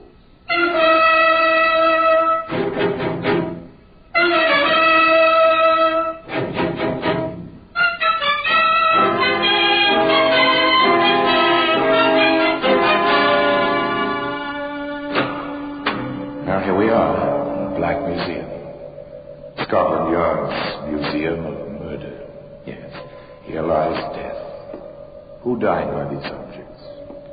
The dead, named here on the white labels with the black lettering, or the killers, named in equal place, in equal size, wherever they are known. A mandolin string. Here we are. It's made for music, a mandolin string. Stretch it across the top of a stairway, see it blend and disappear into the dark carpet background. Stretch it ankle high and listen in the dark for the sound of falling, sound of murder. Here's a French novel, romance, with a blackened perforation in the center of the pages where the bullet passed, which ended romance. Ah, here we are, the spectacles. Rather pathetic spectacles. The lenses are cracked, the frame twisted and bent, the gilt tarnished. Many other things were tarnished, including a man's reputation, by the chain of events which began that morning when Mrs. Oliver came to see Inspector Laswell at the yard. I understand, Mrs. Oliver. Perhaps your daughter thought she'd let you know, but didn't after all. I wish I could believe that, Inspector. I can't. Daisy was so determined when she left that night. And since she went to the train, you've heard nothing? I wired Ron. I never liked him. Something, I don't know. I thought my Daisy do better for herself than a chicken farmer. Anyway, I wired, asked him if Daisy was there. I received this in reply, Inspector. Thought Daisy coming Saturday, not Friday. Went to meet her, not there. Letter follows. Ron Smith. This was last Saturday? Yes. I wired on Monday. This answer came back the same day. The letter came in yesterday, Wednesday. Oh, thank you. Dear Mrs. Oliver, you do not know how shocked I am. Daisy missing since Friday afternoon. This is really terrible. She wrote asking me to meet her Saturday. I went... The heart-sick words of a worried man, the tone and feeling of the letter, plus the fear and the tears of the mother, sent Inspector Caswell to Larkspur in Sussex, the nearest town to Wren Smith's chicken farm, the railway terminal for the area. He turned first to that prime source of all rural information, the local pub. Evening, landlord. Pint of beer, please. Yes, sir, of course. Haven't I seen you someplace before, my good man? What? Oh, Jack Sheen. You have seen me someplace before. Drink up, man. It's good to see a familiar face. Familiar face drawn by a familiar scent. You're not down here on business. I am. And so are you. No, I wanted to keep this quiet. For a while, anyway. With that crowd? Over at the dartboard? Your old-time friends, Caswell. Morton of the Times, Alsop of the Guardian, Durr of the News, and yours truly. You fellas have a sense of smell of a ferret. We have to. It's our living. Do you think the girl is dead, Caswell?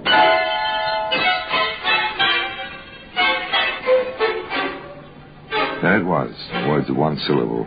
Literally one syllable. Do you think the girl is dead? Inspector Caswell shrugged and turned to his drink. Without apparent effort, he drifted into conversation with the landlord while Jack Sheen stood by, quietly, unobtrusively. Have there been any talk hereabouts recently about a girl who's missing? Some?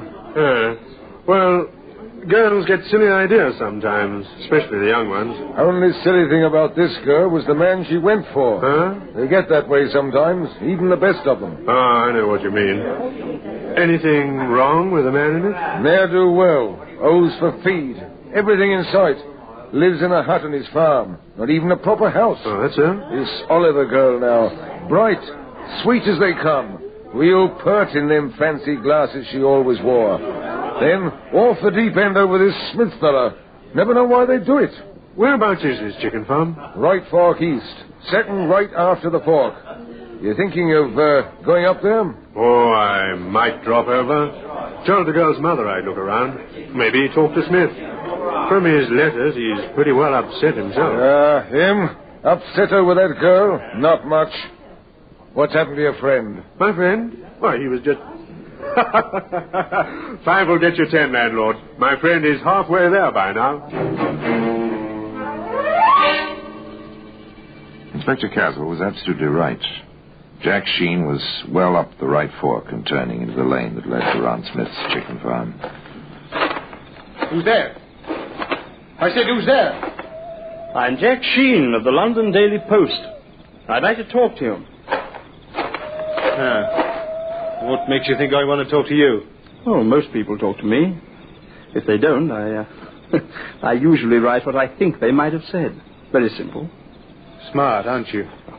I know my business, I hope. Fellows down in the village suggest you don't. Yeah, they like to talk. Don't you? Not about things that ain't my business. Daisy Oliver is your business. She was. Meaning, exactly? Daisy said she was coming down last Friday. I left my gate unlocked. Like you found it tonight. She was always touchy about that. She never came, though. That's right. Now, all this talk. I'm more worried about her than I ought to be. Nancy's going to make a fuss about that pretty soon. Nancy? Well? A girl, Nancy Noble, lives up the road a piece. Her and me have been walking out lately. Daisy knew. I figured she'd be coming down like she wrote on account of... Apparently, Mr. Ron Smith, chicken farmer, was as garrulous in his way as his hands were in theirs. He clucked on at great rate. Finally, Jack Sheen got away. Scribbled a bit in his notebook and then off to sleep. But next morning, quite early... Hello there. What? Oh, you startled me. You don't look as if you scare easy. I don't. Who are you walking into a barn like this behind a busy girl's back? A fellow who thinks you'd make a better wife for Ron Smith than some frail little girl from the city. You know your way around, don't you? There was banter and introductions. Nancy was quite flattered, of course, over the visit of a reporter. She talked. Sure, I met Daisy. Like her? All right. If you go for milksops. I see. I heard Ron was going to marry her right after Christmas. Not if he could break the engagement, he wasn't. He's all set to marry me. Oh, so that's the way the wind blows, huh? It sure does.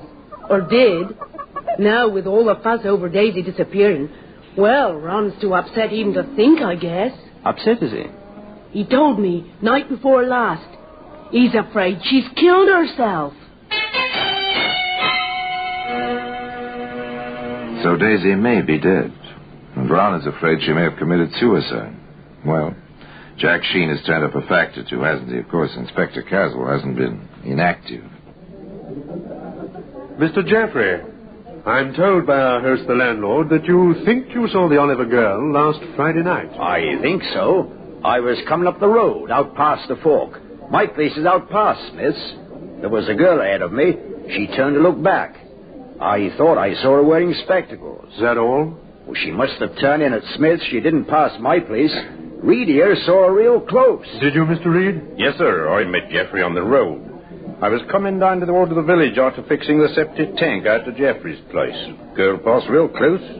The Oliver girl, all right. Wearing her specs and carrying a suitcase. Ah, that's right. She had a suitcase like she walked out from the train. Why, the Smith fella didn't go in and meet her. Then there was the routine visit to the cottage where Daisy usually stayed when she was in Locksborough. Did you hear from Miss Oliver, ma'am, that she was coming down here this past Friday? She didn't, and she always stayed with me. If she'd planned to come down, well, you never know, what with young girls being so free nowadays. And she had spent all her savings on these trips. She told me that last time she was here. Well, when was that? Oh, about 2 months ago. She seemed so nervous, poor thing.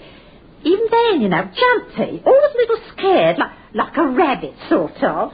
Oh, I don't know. I wish I didn't keep thinking. And finally, there was Edith Staple. Miss Staple had a friend in the outlying area, and Miss Staple had been crossing a field near the chicken farm, a kind of shortcut. Yes, Inspector. I'm positive I saw her. I saw 2 men on the road, too. One passed her. The men met, talked a little, and went on. By the time I passed the lane to Smith's place, she was in as far as the first shed. You saw quite a bit, didn't you? The road is on a little rise just there. I was coming up to it, and everyone was, sort of outlined against the sky. Well, thank you, Miss Staple. Thank you very much. There must have been a girl. 9 chances out of 10 it was Daisy Oliver. But how to prove it? Where had she disappeared to? Inspector Caswell and Jack Sheen compared notes. They stayed around Locksborough. That fact alone started the talk, which had impetus enough in any case. People don't just disappear, I tell you. She must be somewhere. She turned into Smith's place.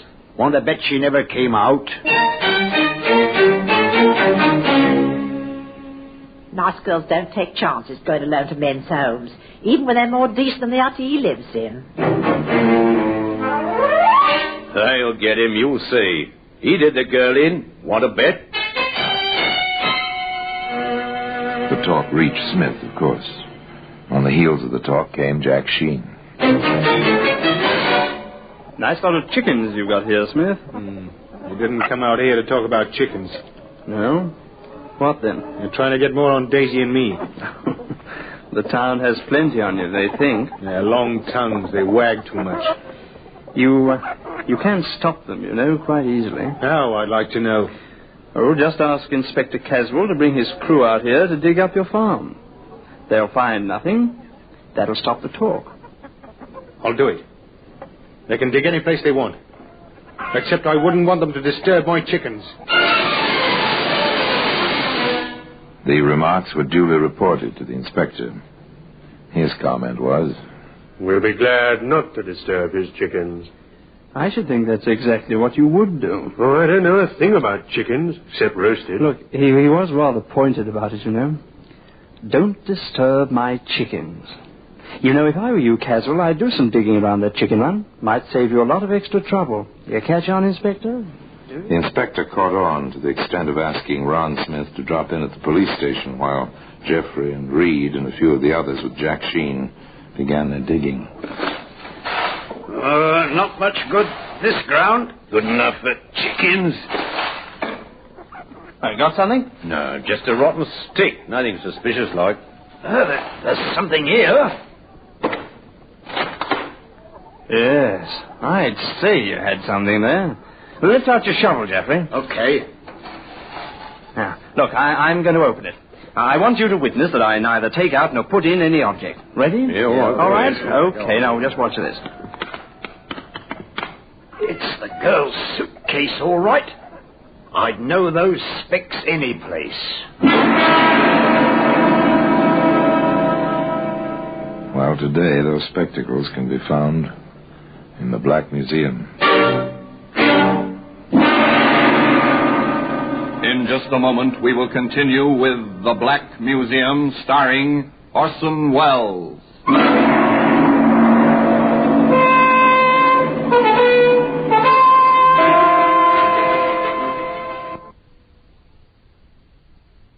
And now we continue with The Black Museum, starring Orson Welles.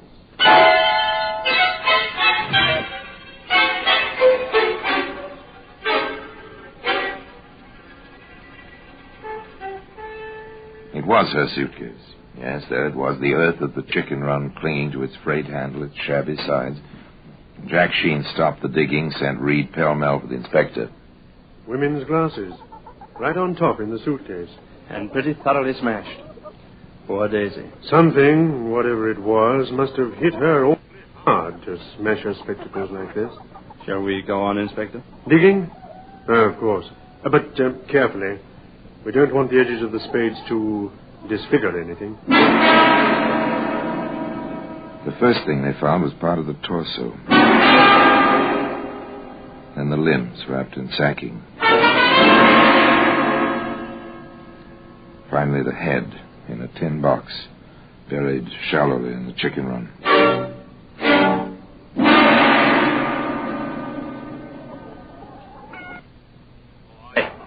I've had enough. Are we through? Sorry I didn't have a regular police crew for this. You can go along. And thanks. You too, Mr. Reed. Where's Smith?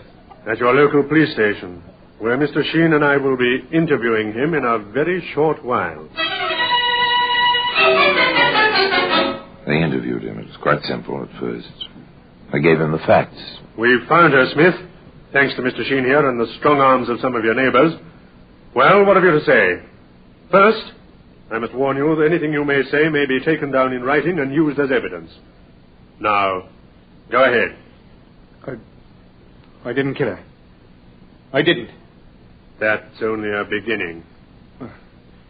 She came down on Friday to have it out with me. She was so nervous. She was all twitchy.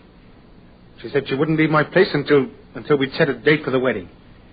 But she knew about Nancy. She knew that. We had a row, a real hard row. Well, I guess I gave in. I said the 27th of December, right after Christmas. Then I promised I'd tell Nancy that night. Daisy wasn't satisfied until I'd gone right out looking for Nancy. I couldn't find her. I came back and Daisy was hanging from the beam in my hut. She must have jumped from the table. It was awful. What did you do? Why didn't you go for help, a doctor? Well, I cut her down first. I thought there might be some life left. Did you try artificial respiration? And as soon as I got her on the bed, I saw it was no use. But you still didn't call anybody. I was afraid. I panicked. I thought they wouldn't believe me. They'd all think I killed her and try to make it look like suicide. So you buried her? Yes, in the morning. But you cut her up first. You deliberately dismembered the body in an attempt... Have you ever tried to dispose of a body? True, a body is 76% water, but have you ever tried to get rid of one? It's almost impossible to burn without special apparatus. Burying it leaves it intact. What do? Find a lime pit? Even that isn't foolproof. What do you do? After you knew she was dead, you still wrote letters to her home. I couldn't stop doing that. If people were to believe that I hadn't killed her myself. May I, Inspector? Of course, Jack. What about these? Her glasses.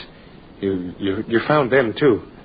How did they get this way? They must have fallen off when I cut her down. I suppose I stepped on them or something. Her head hit the table as I was carrying her to the bed. I couldn't believe Daisy was gone. Smith couldn't believe she was dead. Jack Sheen and Inspector Caswell couldn't believe other items. It doesn't fit, Caswell. It doesn't. What's bothering you about it? Look, a girl who's just been told her wedding date doesn't hang herself in the next half hour. Oh, I saw that.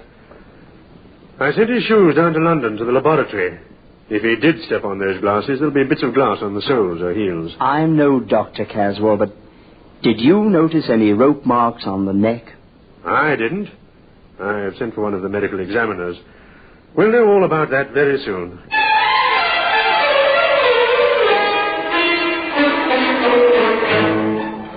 They held Smith on an open charge. The least would be an illegal burial and failure to notify the proper authorities. Meanwhile, Sir Harold Hubert, one of the yard's best medical men, came to Larkspur. He worked. He made his report. The girl did not die of strangulation, gentlemen. What was that? She didn't. There's a slight discoloration of the throat, but that was probably caused after death. Oh, what did she die from, then? Shock. Caused by the multiple bruises all over her body. That girl was beaten to death.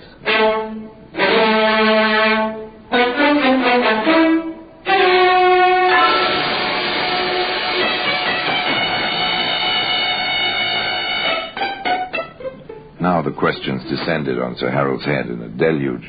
No sign of strangulation at all? She may have been partially hung. There's congestion of the blood vessels of the throat. But she didn't die up there. If she was hung at all, she was alive when she was cut down.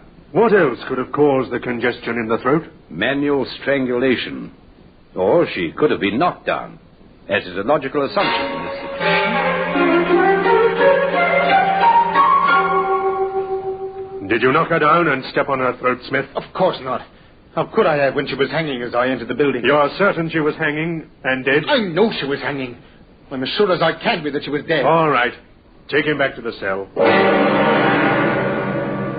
There it was. The expert said no hanging. The man accused contradicted that statement at every turn. Once again, the inspector and Jack Sheen went out to the chicken farm. What are you up to? Give me a boost up onto the table. Okay. Now what? I'm not going to hang myself. Come on up. I think it'll hold both of us. All right. Here I come. Not the safest perch in the world. Okay, now what? Look here. Along the beam. What a filthy animal. Didn't Smith ever clean his place? Maybe it's just as well he never did. Look, I don't get it. He said a dozen times he found her hanging. If a rope passed over this beam, as Smith maintains... The dust up here would show the marks. You see any marks, old boy? Not a thing. Not even a bit of rope fiber. Sir Harold is right. No death by strangulation. Not by any rope which passed over this beam. I wonder how friend Smith is... Smith did his best to explain the matter. In fact, he did a trifle better than his best. That's possible. The rope must have caught in the joists. She didn't weigh very much. And by the way, where is the rope? I burned it. It gave me the willies. What kind of rope was it? Ordinary hemp rope. Not sash cord? No, hemp. What did you intend it for? Oh, no special purpose. You always have rope around a farm. Inspector Caswell reminded Mr. Smith quite tersely. Hemp rope leaves its fibers caught in rough wood when it's passed over the wood. There's no sign of fibers, or any mark in the dust. Well, then the dust settled back after I took her down. How did you take her down? I lifted her with one arm and freed the rope with the other. Now, let's go back to the beginning, Smith. When did you first see her that night? Oh, she came to the gate. It was locked. She called. I let her in. We argued. Then we made up, and I went to tell Nancy. When I came back... Hadn't you better keep the story straight, Smith? That is the story. You said before you cut her down. You told Mr. Sheen you left the gate open because finding it closed upset her always. Then I made a mistake. Oh, you made a mistake, all right. You made your story much too involved. You see, the laboratory has reported on your shoes. Not only are there no bits of glass in them, proving you did not step on them, but there are traces of lipstick on one and traces of contact with human skin on both. I submit, and I shall so state to the jury at your trial, that you attacked the girl with force and violence, that you smashed her glasses on the table, that you beat and kicked her into insensibility and death. Your story tripped you, and the laboratory did the rest. I'd say, Smith, next time, keep it simple. But I doubt if there'll be any next time for you. Well, today, those spectacles can be seen in the Black Museum. Orson Welles will be back with you in just a moment.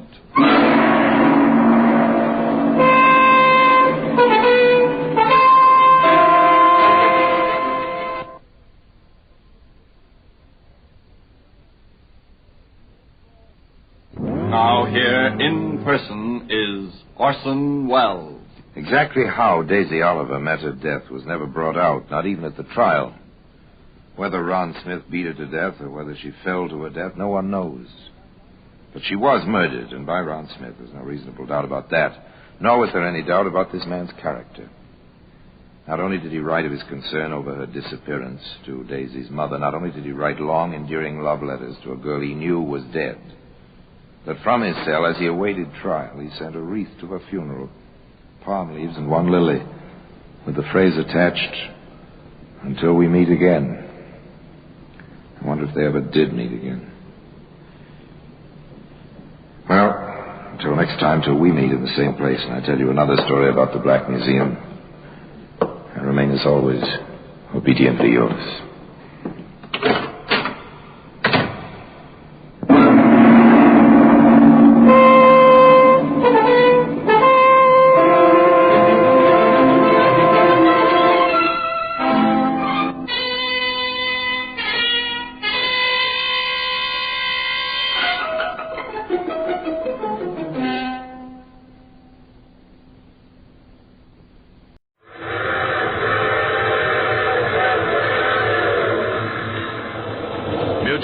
Presents The Mysterious Traveler.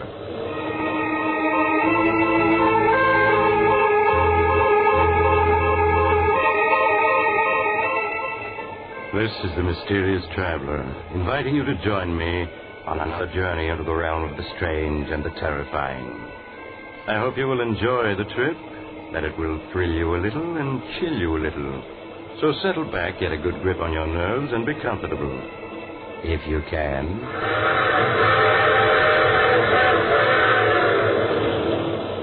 It's the end of July, and rather warm, isn't it? There's probably an insect or two buzzing around in your living room right this moment, or banging against your screen trying to get in. Before we go any further, you better get rid of it. If you do, you'll breathe easier as you hear the unusual story I have for you today. The story I call The Man the Insects Hated.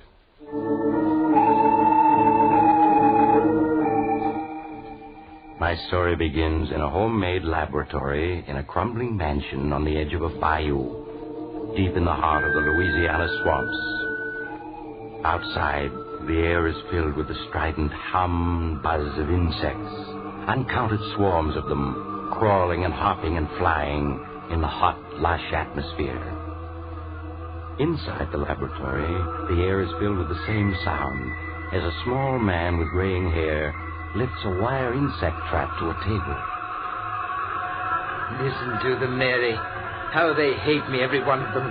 The flies, the bees, the hornets, the beetles, the locusts, the spiders, they all hate me. Oh, John, they don't hate you. They're just bugs.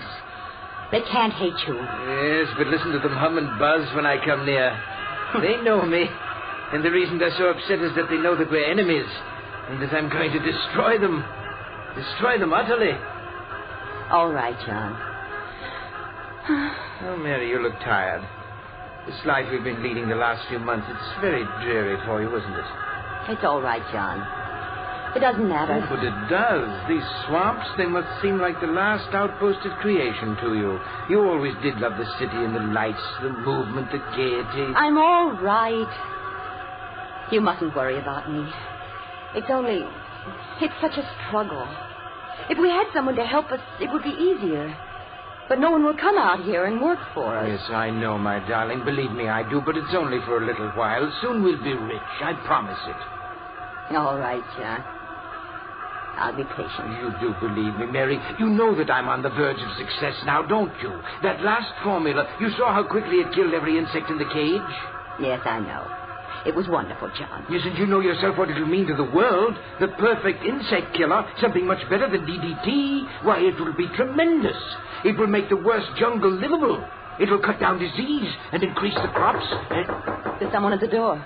Yes. It's very odd. I wonder who it could be. I'll see. Perhaps it's Dr. Guernsey or Mr. Conway, the druggist. They promised to call. Good morning. Is Professor Hanson in? Why, yes, he is. Come in quickly. There's so many flies. Yeah. Seems like the air is full of bugs outside. Never saw so many in my life. What is it, Mary? It's someone to see you, John. I don't know who. Andrews, the name, Professor. Martin Andrews. Say, you really are out in the wilds here, aren't you? Thought I'd never find you. Yes, we are rather isolated, but... You're wondering who I am and what I want here. The truth is, I was in Conway's drugstore back in town, and he told me you might be able to use a handyman. Oh, a handyman? Yes, we can use a handyman. How much do you want? Oh, not very much. I guess $25 a week would do me. We can manage that, I think. But on second thought, I don't know. I'm not crazy about these swamps with all these bugs around and... Oh, please try it anyway, Mr. Andrews. My husband is engaged on some very important research, and he needs help badly. Oh. Well, when you put it like that, Mrs. Hanson... Then you will stay. Yeah, I'll stay. What have I got to lose? Maybe I'll like it better than I thought at first. Excellent, Mr. Andrews, excellent. Oh, just call me Martin, Professor. Yes, Martin, yes. Now, there are a lot of details that you can help me with. Now, take this watch. And lunch will be ready in a minute. Oh, yes, my dear, yes. Take this watch, Martin, and you see this wire trap full of insects? Yeah. There must be thousands of bugs in there. There are. You see, I'm working to discover the perfect insect exterminator. Oh, yeah, I see. Yes, and in this spray gun, I have my latest solution, Formula 312. And I'm going to spray it just once at this trap full of insects, and you are to time how long it takes them all to die. You're going to kill all those bugs with just one squirt from that sprayer? I hope so. And they know it, too. Listen to them hum. How they hate me. They know I'm going to kill them, and they wish they could get free to kill me. Huh? Oh, yes. Yes, they know me. Insects hate me. All insects. Just as I hate them. They'd kill me if they could, but instead I'm going to kill them. Can you put your eye on the watch? What? Oh, yeah, sure. Then start timing. Now, watch and listen. Say, That stuff really mows them down, Professor. Yes, they're dying now. A few of them are still trying to crawl around, but there they go. Now, how long did it take? 29 seconds. It's good, but not quite good enough. But I'm sure I'm on the right track. Lunch is ready, John. Oh, yes, my dear, yes, we're coming. Well, Martin, do you think you're going to like working here, helping me develop my new insect killer? Yes, sir, Professor. I've got an idea it's going to be a lot more interesting here than I ever imagined.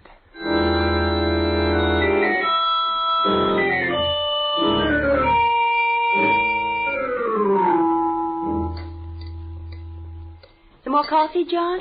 Thank you, my dear. No, I want to go back to the lab to try a new formula. And while I'm mixing it, why don't you show Martin around the place? Why, That's a swell idea, Professor. I'd like to get wise to just what you're doing here.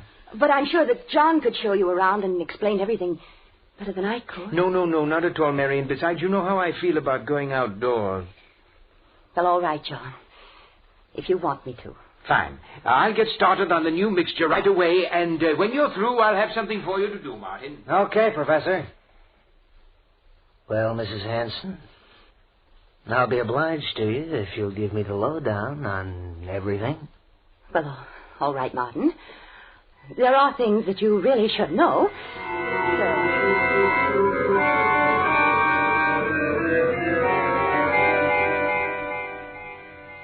So, that's how it is, huh? Mm-hmm. The professor is hipped on the subject of bugs and wants to rid the world of them. And he thinks they all know it and hate him, huh? Oh, that's a hot one. The bees and the mosquitoes and the flies, they all got it in for him, huh? You mustn't laugh. I know it's a strange quirk of his mind, but it's a harmless one. And you must pretend not to notice anything odd about it. Okay, Mrs. Hanson, if you say so. You see, when he was a small boy, my husband was almost stung to death by a swarm of bees. That brought on his peculiar hatred of all insects, and his belief that they hate him. Sure, I can see how that'd be. And that's the reason why all his life he's been experimenting to find the perfect insect exterminator. It's screwy, but if he does find this perfect bug killer, it'll pay off big. Oh, he will find it. I'm sure of it. That's why I'm willing... I'm sure he will. You were going to say that's why you're willing to stay here in this swamp, because you think he'll find this bug killer and make a lot of money from it, huh? Well, that's the truth, ain't it, Mrs. Hanson? You're being impertinent. The first time I looked at you, I could see you weren't meant for a life like this. You were meant for pretty clothes and soft music, dancing, fun. Not for rotting away in a swamp that's only fit for bugs. You mustn't talk like that. I've got to go back to the house. No, not yet. Listen, the minute I stepped inside that house, I knew you were eating your heart out all for fun and people and pretty things. I don't know what you're talking about. Let go of my wrist. Not yet. Listen, I'm no handyman. I know how to make money when I want to. It's just good luck that brought me here, my good luck. There's meant to be something between us. I knew that the second you opened the door this morning. You're crazy. Let me go. Sure, I'll let you go. There. Well, why don't you run away from me now that you can? You mustn't say things like that. You mustn't. But I already have, and I will again. You weren't meant to be married to a dotty old dodo like the professor. You were meant to live. And I'm going to hang around here until I prove it to you.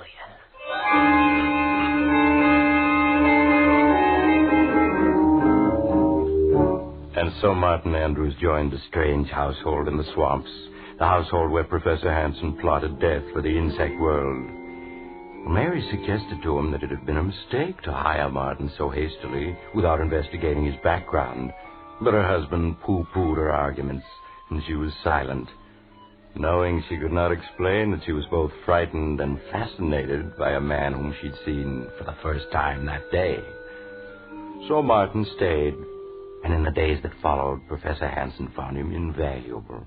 With his help, the work went much more quickly.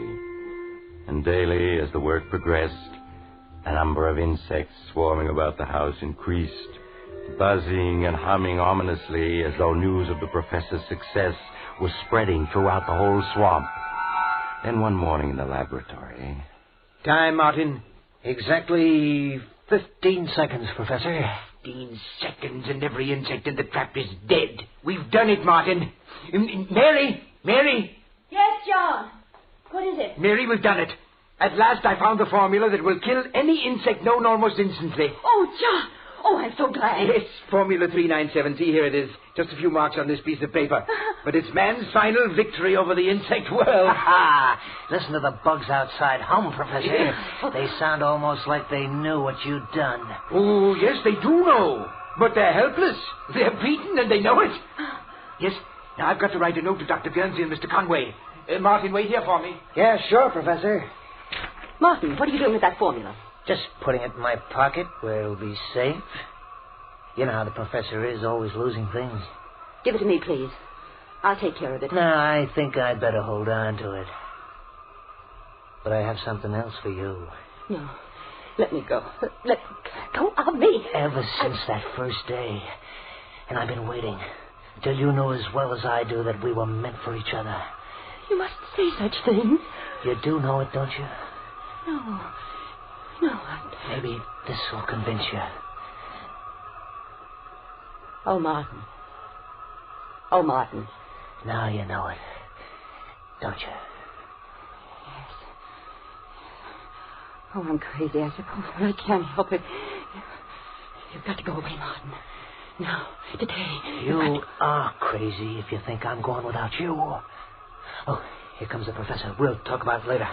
Martin, here's a note from Mr. Conway, the druggist. I've asked him to come out with Dr. Guernsey tomorrow night. Will you drive into town and deliver it to him, please? Sure, Professor. I'll be glad to. Right away.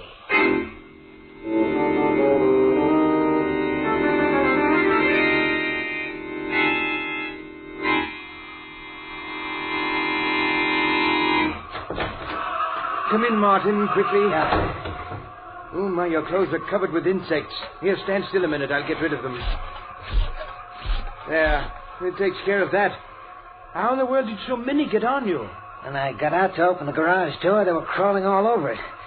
They dropped onto me. I couldn't knock them off. John! Oh, John! Yes, Mary?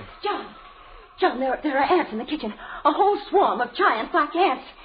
They're monsters. Giant ants in the kitchen. How did they get in? I don't know, but they're there. And more coming all the time. Well, never mind. We'll take care of them.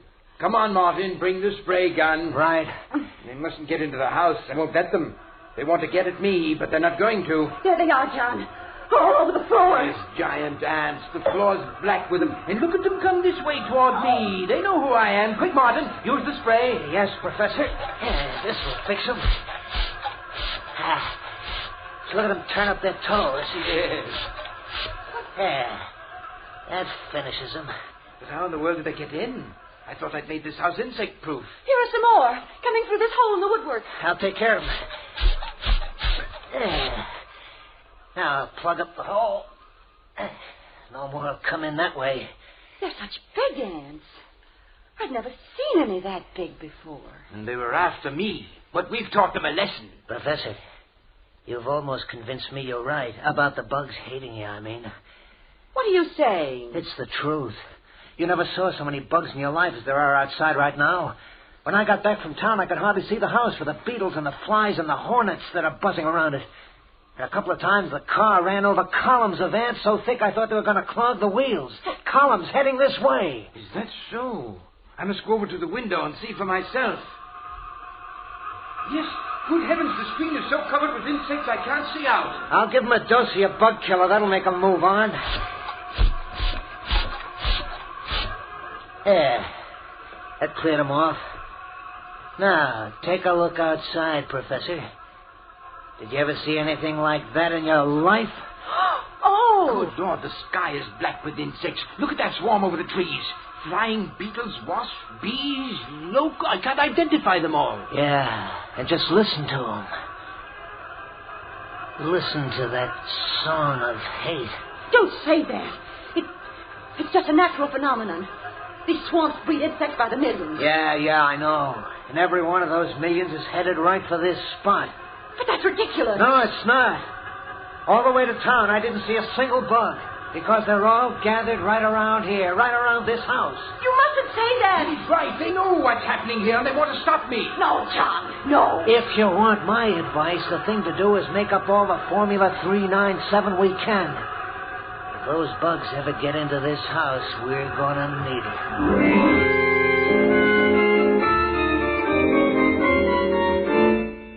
As the day wore on, the clouds of insects surrounding the old mansion in the swamps grew steadily bigger.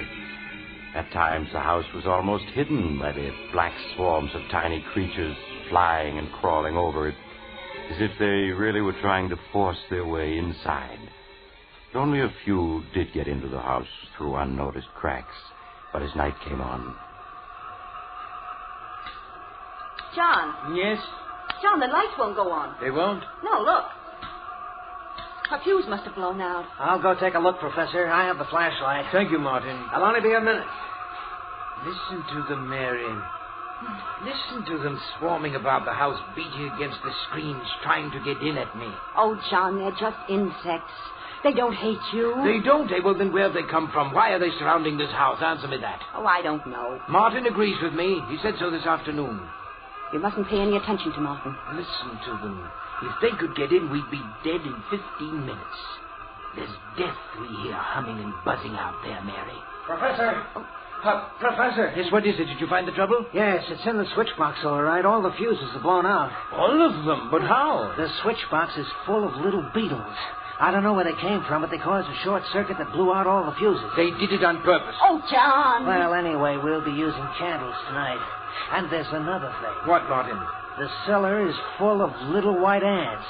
I couldn't find out where they're coming from. White ants? Not ants, Martin. Those are termites. Well, termites, then. They're all over everything. Termites? They can eat their way through wood.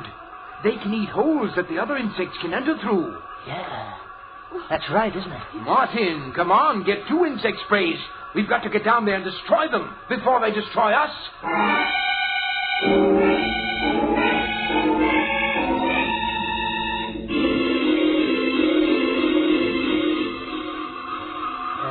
Listen to them.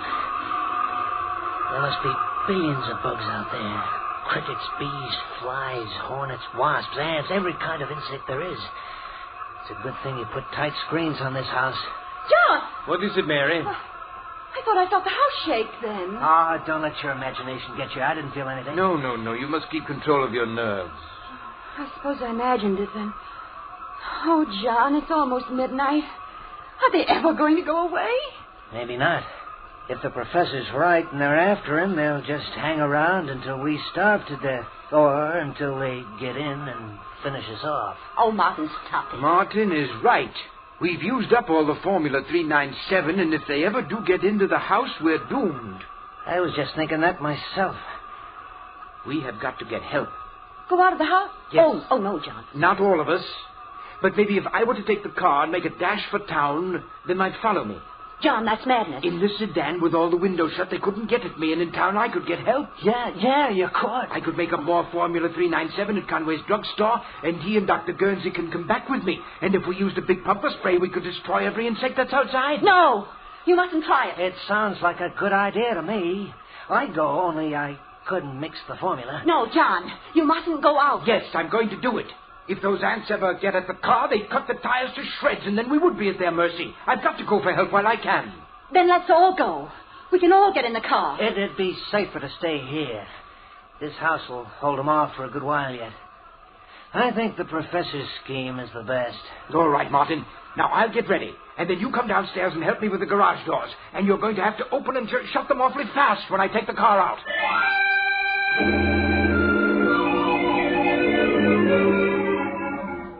Despite Mary's protests, Professor Hansen carried out his plan. With the car tightly closed, the motor racing, Martin flung open the garage doors. The car shot out into the night, the headlights showing great swarms of flying insects in its path. Then Martin swiftly closed and bolted the door again and hurried upstairs. Well, he's gone. Oh, why did you let him go? That ought to be obvious. What do you mean? I didn't let him go. I made him go. I put the whole idea in his mind so he'd go off and leave us alone here. Oh, no. Sure I did. I'm a bright boy. From now on, it's going to be just you and me and fun. What are you saying? John isn't going to come back from his little trip to town. I don't understand. Yeah, I'll make it simple. In the first place, all those bugs outside don't mean a thing. When I was in town this morning, Conway the druggist told me it happens out here every 7 years or so. There's something about the way the wind blows that makes millions of bugs come out of the swamp to swarm around this house in certain years. Oh, but then why did you pretend to believe John when he said it was because they were after him? Just so as he'd go to town for help. Those bugs are harmless. As soon as the wind shifts, they'll be gone. But then... Right this minute, John's driving to town as fast as he can go. And any second now, the steering gear is going to bust. Martin. No. Yes, baby, because I fix it to. And when that steering wheel goes, it'll be curtains for John. The car'll hit a tree, and you'll be free to marry me. We'll have Formula 397 and all the dough it'll bring in. That's murder. No, it isn't murder. It's being smart. You've murdered John. And I'm guilty, too. Because I didn't make him send you away. Oh, you never really wanted me to go. I ought to lower you. And myself, too, but I... But you don't. No, Martin. I don't. That's more like it, baby. We'll always be together. Always. Forever, Martin. Martin. Huh? Something's happening. What? The house. It's shaking. Oh, we've got to get out of here. The house is caving in. It's very quick. Grab hold of me. Come on now, before... Look out!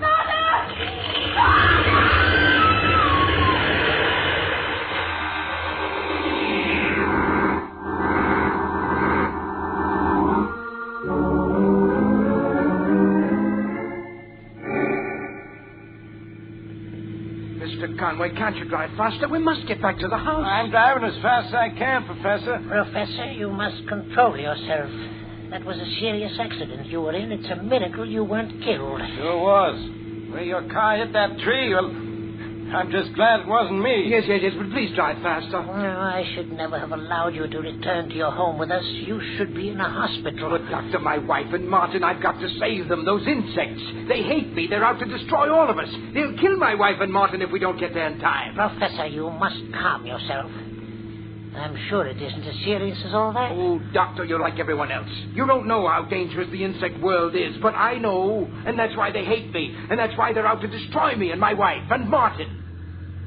We're almost there. The house is just around this bend in the road. Yes, but please hurry. You mustn't slow down. Professor, I got to take this curve slow. After all, we don't want no...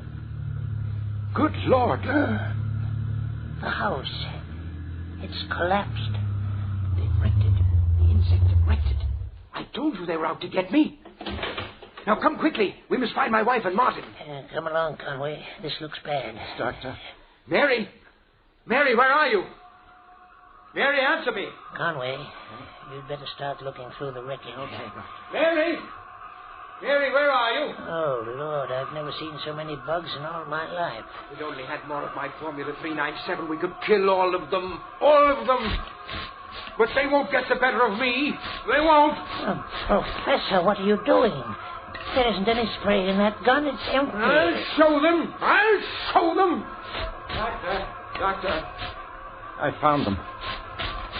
They're under the wreckage of the house. Oh, you'd better take me to them, Conway. Perhaps we can... It's too late, Doc. They're both dead. Dead? They're dead? Yes, Professor. They were killed by falling timbers when the house collapsed. No. It wasn't the falling timbers that killed them. It was the insect world that killed them. They tried to destroy me, and instead they murdered Mary. And now they're trying to break me down, but I won't let them. I won't let them. Formula 397. This spray will destroy them all. Yes. They're dying left and right. They're dying, you see. Doc, what's wrong with them? That spray gun's empty. Yes, Conway, I know. I'm afraid he's completely mad. The insect world has destroyed his mind.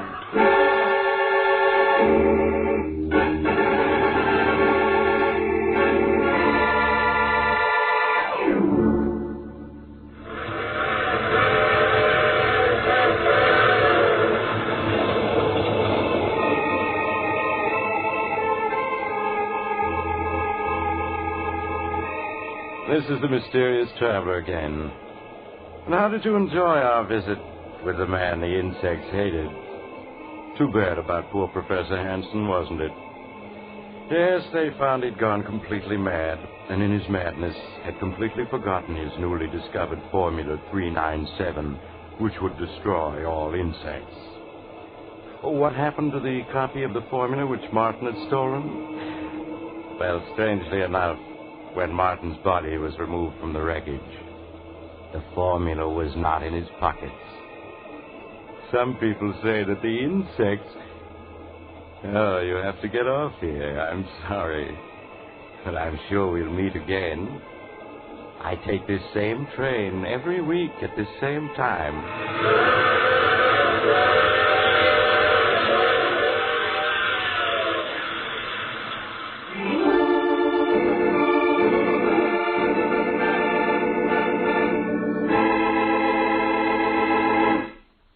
You have just heard The Mysterious Traveler, a series of dramas of the strange and terrifying.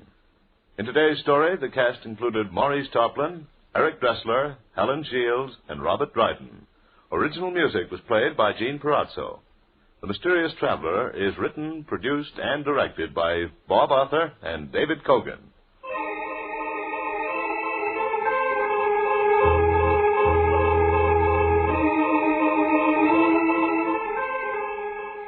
Listen next week to a tale titled I Dream of Dying. Another strange and terrifying tale of the mysterious traveler.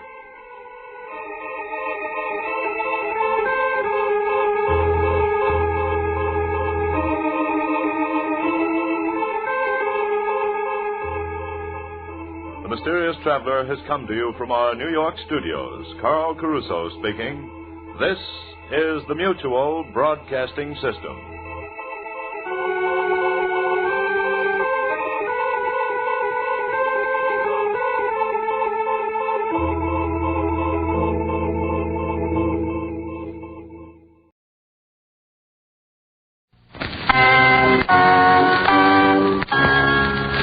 Strange Wills, starring the distinguished Hollywood actor Warren Williams, and featuring Lorene Tuttle and John Brown, with Howard Culver and an all-star Hollywood cast. Original music by Del Castillo.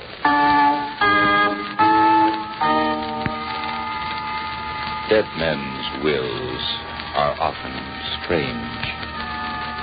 We cannot attempt to understand them or try to find the answers. We can but tell the story. This is Warren Williams bringing you the story, Madman's Diary. But first...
And now, Madman's Diary, with Warren Williams as John Francis O'Connell. Hear ye, hear ye, hear ye. This honorable probate court is now in session. Be seated, please. You may call the first case, Mr. Clerk. The probate case of Lucifer Nicolai, deceased. If the court please, I would like to mention very briefly the background of this, well, unusual matter. You may proceed, Mr. O'Connell. Lucifer Nicolai, perhaps I should say Professor Lucifer Nicolai, deceased, left a last will and testament, which I wish to bring to the attention of this honorable court. Has the estate of the late professor been inventoried? Yes, Your Honor. The entire estate is of no monetary value. It consists of a diary. The diary of Professor Lucifer Nicolai. Perhaps the diary has sentimental value. To whom was it left?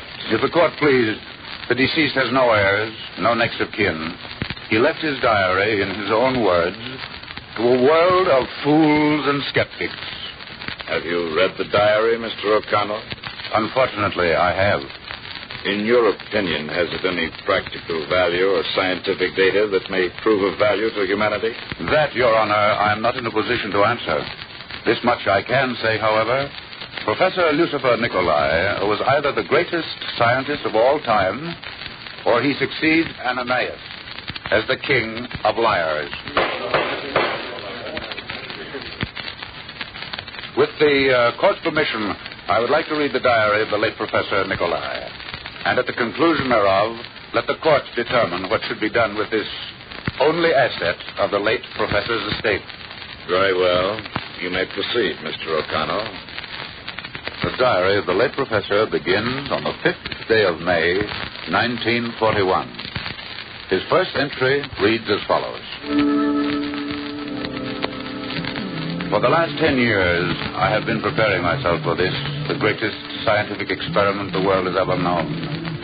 Man has conquered the present, pierced the future, and I shall uncover the past. It's a scientific fact that every act that has occurred on this earth since the beginning of time has been permanently photographed on light waves. These waves, as we know, travel at the speed of 186,000 miles per second. If, then, it is possible for science to make the mind travel at a faster rate of speed, it can catch up and pass these light waves, which have been present since the very creation of life. The dark ages of history shall be pierced, and man's concept of life shall be shaken unto its very foundation. For 10 years I have been experimenting with electrical impulses that will separate the mind from the body and direct it at incredible speed into the shadowland of the past. I am now ready. How old are you, young lady? I'm 21, sir. You stated you are an orphan? Yes, for as long as I can remember. Mm-hmm. Alice, your application says that you like to read, that you have a good imagination. Oh, yes, sir, that's right. I do like to read. Oh, all sorts of books. And I like to imagine that I... Yes, I know. You are the beautiful girl who falls in love with Hero. Hmm? Yes. Yes. But not always, Professor. Once I imagined that I visited the moon. And then, when I read 20,000 Leagues Under the Sea, I was... A whale, no doubt. Oh, no, Professor. Oh, no. I was a mermaid. A beautiful mermaid. Hmm. Well, Alice, where I'm going to send you will make all these other places seem like a trip on the subway. Oh, Professor, I love to travel. And you shall, too, young lady. In fact, at a speed that you'll never believe possible. No one ever dreamed it possible. You shall travel at the speed of almost 500,000 miles per second. 500,000 miles a second? Oh, that sounds awfully fast, Professor. I didn't know they made planes that could go... This won't be on a plane, Alice. No? Well, how else could anyone go that fast? You shall see, Alice. You shall see.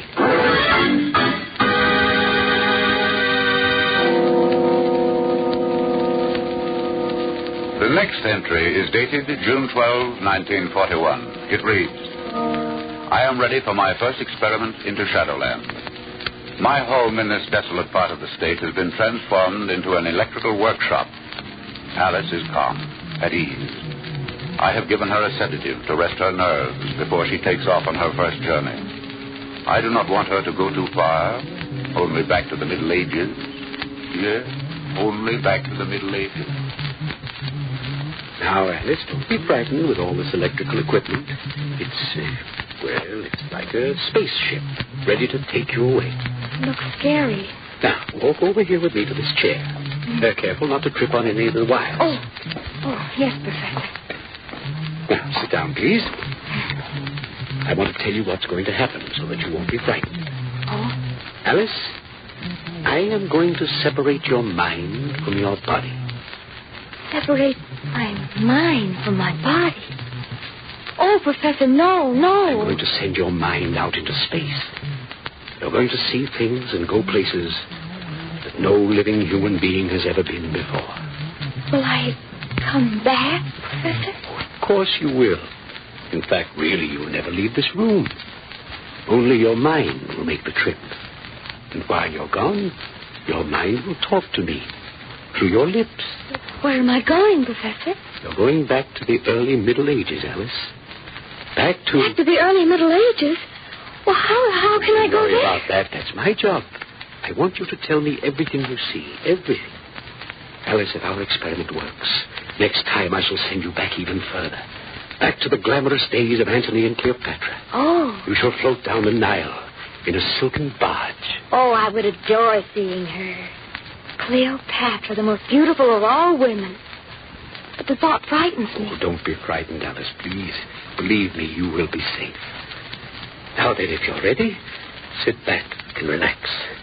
Professor? Yes, Alice? This looks just like a picture of an electric chair I saw once in a newspaper. What is it? This is known as electromagnetic radiation. We will shock the mind loose from the body and send it flying into light. These waves of light which we will pass will recreate, even down to the minutest detail, the events of the past. But how will When I shut off the dynamo, your mind will stop its journey and remain stationary on a certain light wave. According to my calculations, that light wave should be one from the Middle Ages. After you have seen and told me everything, I shall start the dynamo and bring you safely back. Do you understand? All I know is that I'm going somewhere awfully fast. And that wherever you go, no one of today has ever been. All right, I shall start the electricity. Look into my eyes, Alice.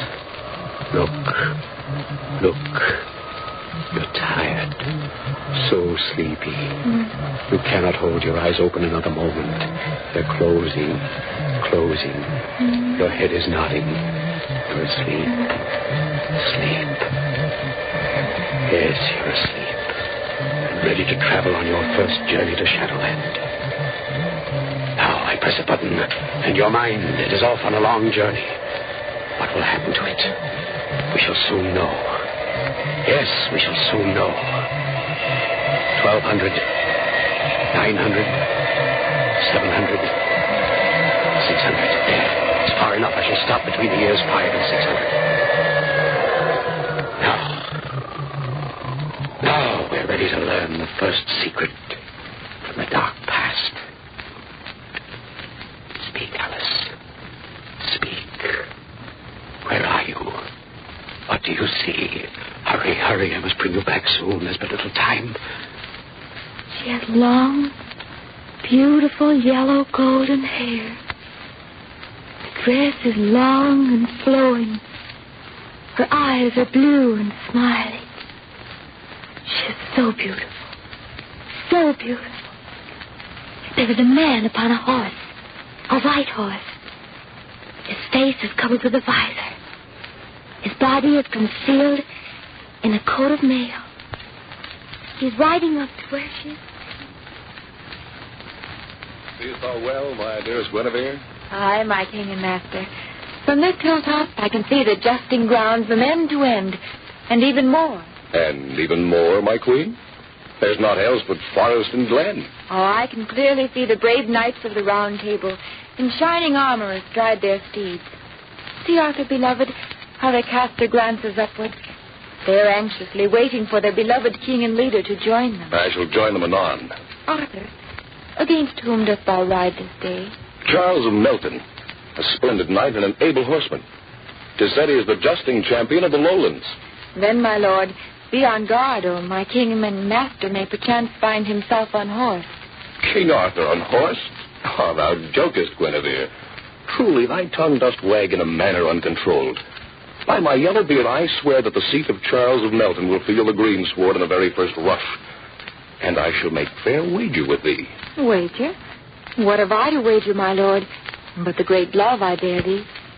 I wager a kiss against a kiss, that ye shall hear the multitudes below cry out the name of their king in final token of victory. A kiss against a kiss. 'Tis done, my lord. I shall accept the wager. Might I offer thee a flower from my hair in token of early victory? Wait. Here it is. A flower plucked from hair of gold. 'Tis well. 'Tis well. Victory is now a certainty. Now press thy lips, beloved. I shall return to feast upon thy honey. Farewell, Guinevere. Farewell. Arthur, Yes, beloved? I shall purse my lips in eager readiness, whether it be victory or defeat.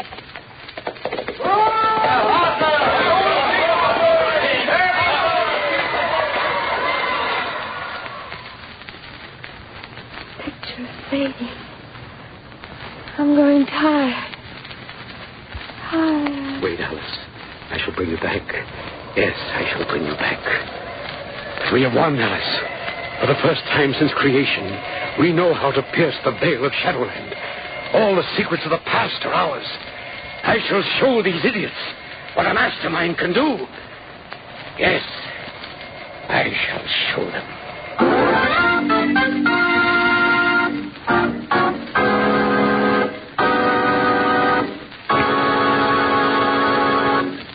Part 2 of Madman's Diary in just a moment. But first, a brief message from your announcer.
And now back to Madman's Diary with Warren William as John Francis O'Connell.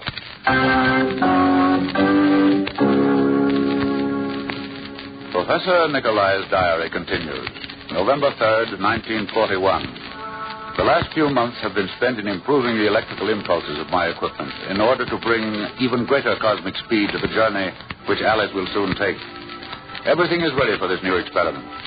Alice is rested and has regained the youthful appearance which she lost after her last trip. For I know now that only youth can withstand the rigors of these journeys into Shadowland. At 4 o'clock, she comes into my laboratory. She is anxious now to begin her trip. She's had a strange look in her eyes that bothers me. Lately, she's been losing interest in worldly matters and speaks only of her experiences in the mystic realm of Shadowland. I wonder what will happen to her. Please hurry, Professor. Please hurry. I've waited so long to go back. Just a moment, Alice. Just a moment. And then you shall be off. Off on a tremendous new adventure. Will I see the lovely lady with the golden hair? The one who is called Guinevere? No, Alice. But you shall see something far more interesting. Much, much older. You shall see one of the secrets of civilization. you shall see if my calculations are correct. The building of the Great Pyramid. But that's in Egypt, isn't it, Professor? Yes, you're right. Egypt. But the Egypt of over 5,000 years ago. 5,000 years ago. Think of it, Alice. Oh. You shall actually witness the building of this phenomenon of man. One of his greatest miracles. Egypt. 5,000 years ago. Oh, how wonderful. Yes. There we are. Relax, please. That's it.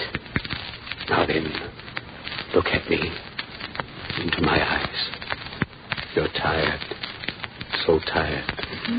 Close your eyes, Alice. Close them. Oh, so slowly. See, you can't open them now because you're sleepy. Sleepy. So sleepy.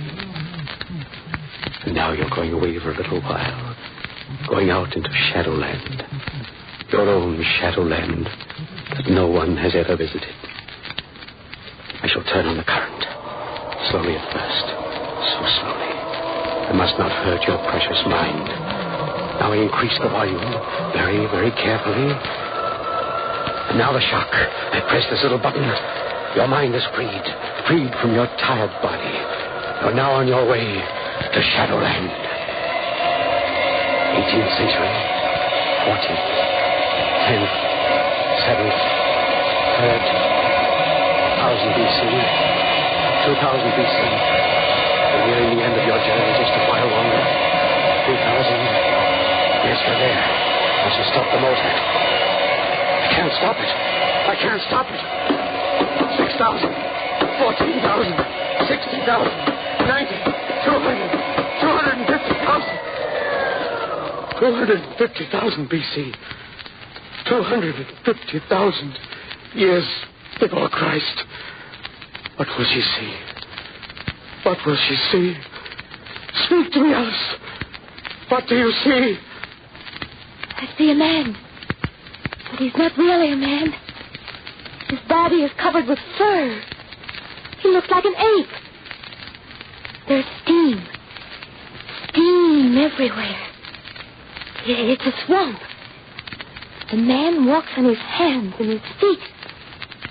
And now he's standing up and looking over the steaming swamp. He carries a huge club in his furry hand. He hears something. He's hiding behind a large fern. There's a strange creature coming out of the swamp. It looks like a snake, but it has fat, short legs.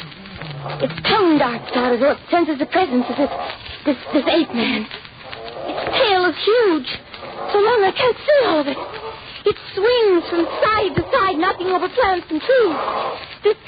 This reptile's eyes are small, red, terrifying. Now this ape-like man steps out into the open. This facing this powerful creature. He's raising his club. The ape man struck the creature on the head. It looks stunned. It has raised up its body. It's looking down on the ape man. Its eyes are red, flaming red, ugly. It's trying to grasp the ape man between its short, powerful legs. The ape man is backing away. Now he's circling the animal. Oh, he's tripped. He's fallen. He has his huge feet on the ape man's body. It's going to crush him. But wait. The ape man has escaped. He's on his feet. He's circling again. Now, he's struck the creature again. On the head. He's raining balls on his body. The huge animal is stunned. The ape man yells. The beast has fallen on his side. The ape man is staggering. His fur is covered with blood. He's walking carefully up to the head of this jungle creature. He touches it with his foot. The creature is dead.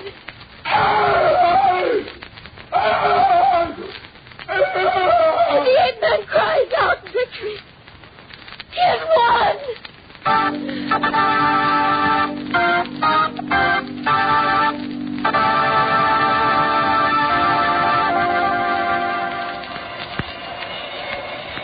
I'm bringing Alice back. I'm briefly worried and perturbed. A change is taking place in her. The foreigners are receding. and the contour of her head seems to be changing. I see a slight fuzz appearing on her face and arms. Her eyes seem to be receding into her head. They're growing smaller. Or maybe I'm losing my mind. I'm afraid I've left her too long in the outer darkness. In just a few more minutes she will return. Just a few more minutes. Alice, just a few more minutes, and you shall be back. She's still changing in physical appearance. Her shoulders and neck are completely covered with soft fur. What is happening? What is happening? I must write quickly in order that posterity and science will know what is taking place, and that I have succeeded in this, the greatest scientific experiment of all time. I have rediscovered the past. I therefore control the future. The world is mine. I am the master of creation. Oh, she's back. She's back. Perhaps I was not too late after all. No, it can't be. Alice, stay there. Don't break your straps. No, don't come near me. I'll save you. No, Alice, no, you fool. The world is ours. We are masters of destiny. No.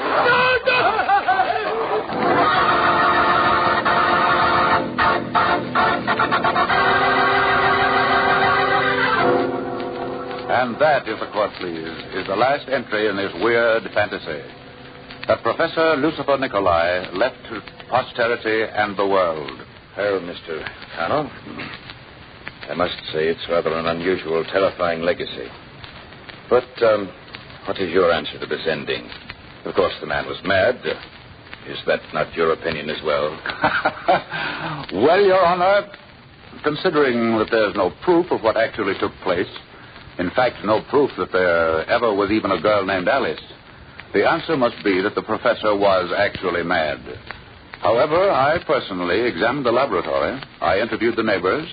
I took down the sworn statement of George Montgomery, who was the first to enter the laboratory after he heard the doctor scream. My son and I heard a terrible scream from this man's house as we were driving by, and we ran in. The door to the room where he had all of this electrical equipment was locked, and we had to break it down. The door's locked, son. I'll have to break it in. Here, Dad, let me help.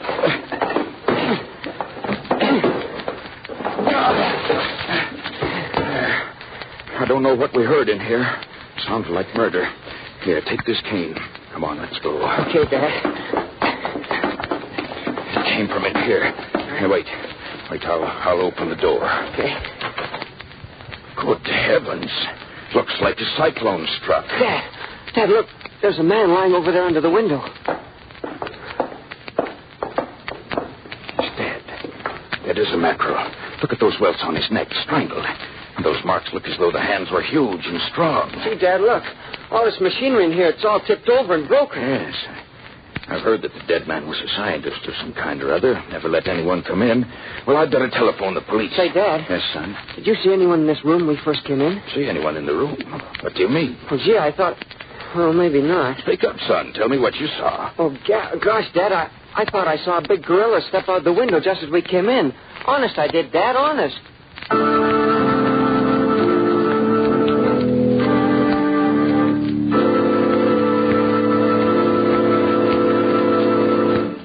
Of course, Mr. O'Connell, this was just the imagination of a boy. There was no gorilla, was there? But there might have been, Your Honor. You see, one of the gorillas from Slade Circus escaped just 3 days prior to this unusual incident.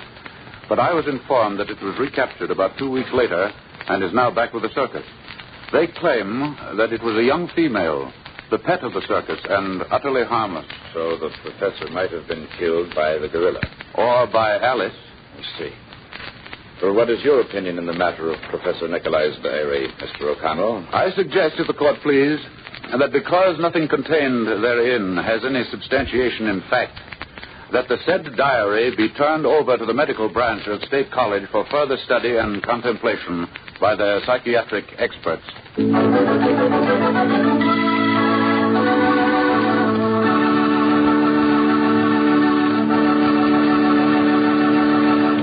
Warren William will be back in just a moment. But first, here is a word from your announcer.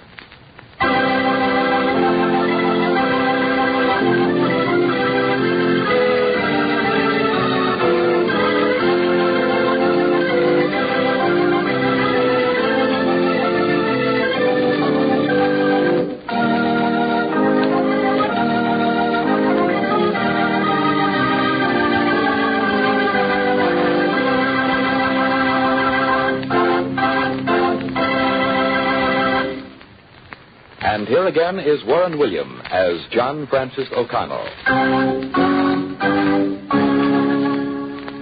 Is there any doubt in your mind but what the late Professor Lucifer Nicolai was mad? Well, there isn't any in mine. No, sir. I want to sleep nights.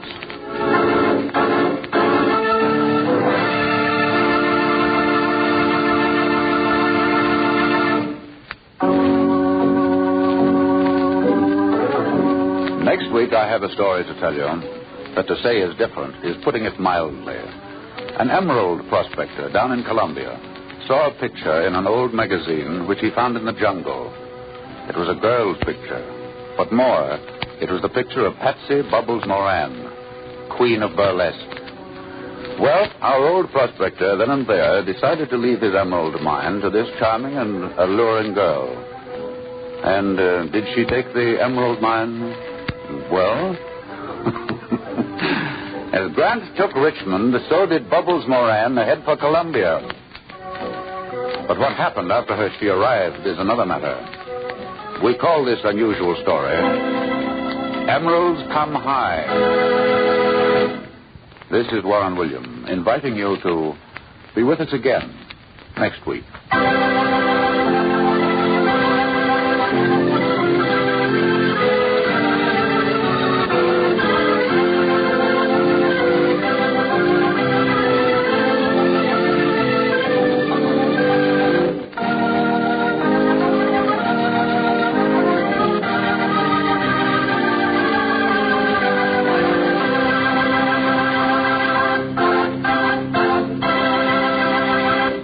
Strange Wills is written by Ken Krapine and directed by Robert Webster Light.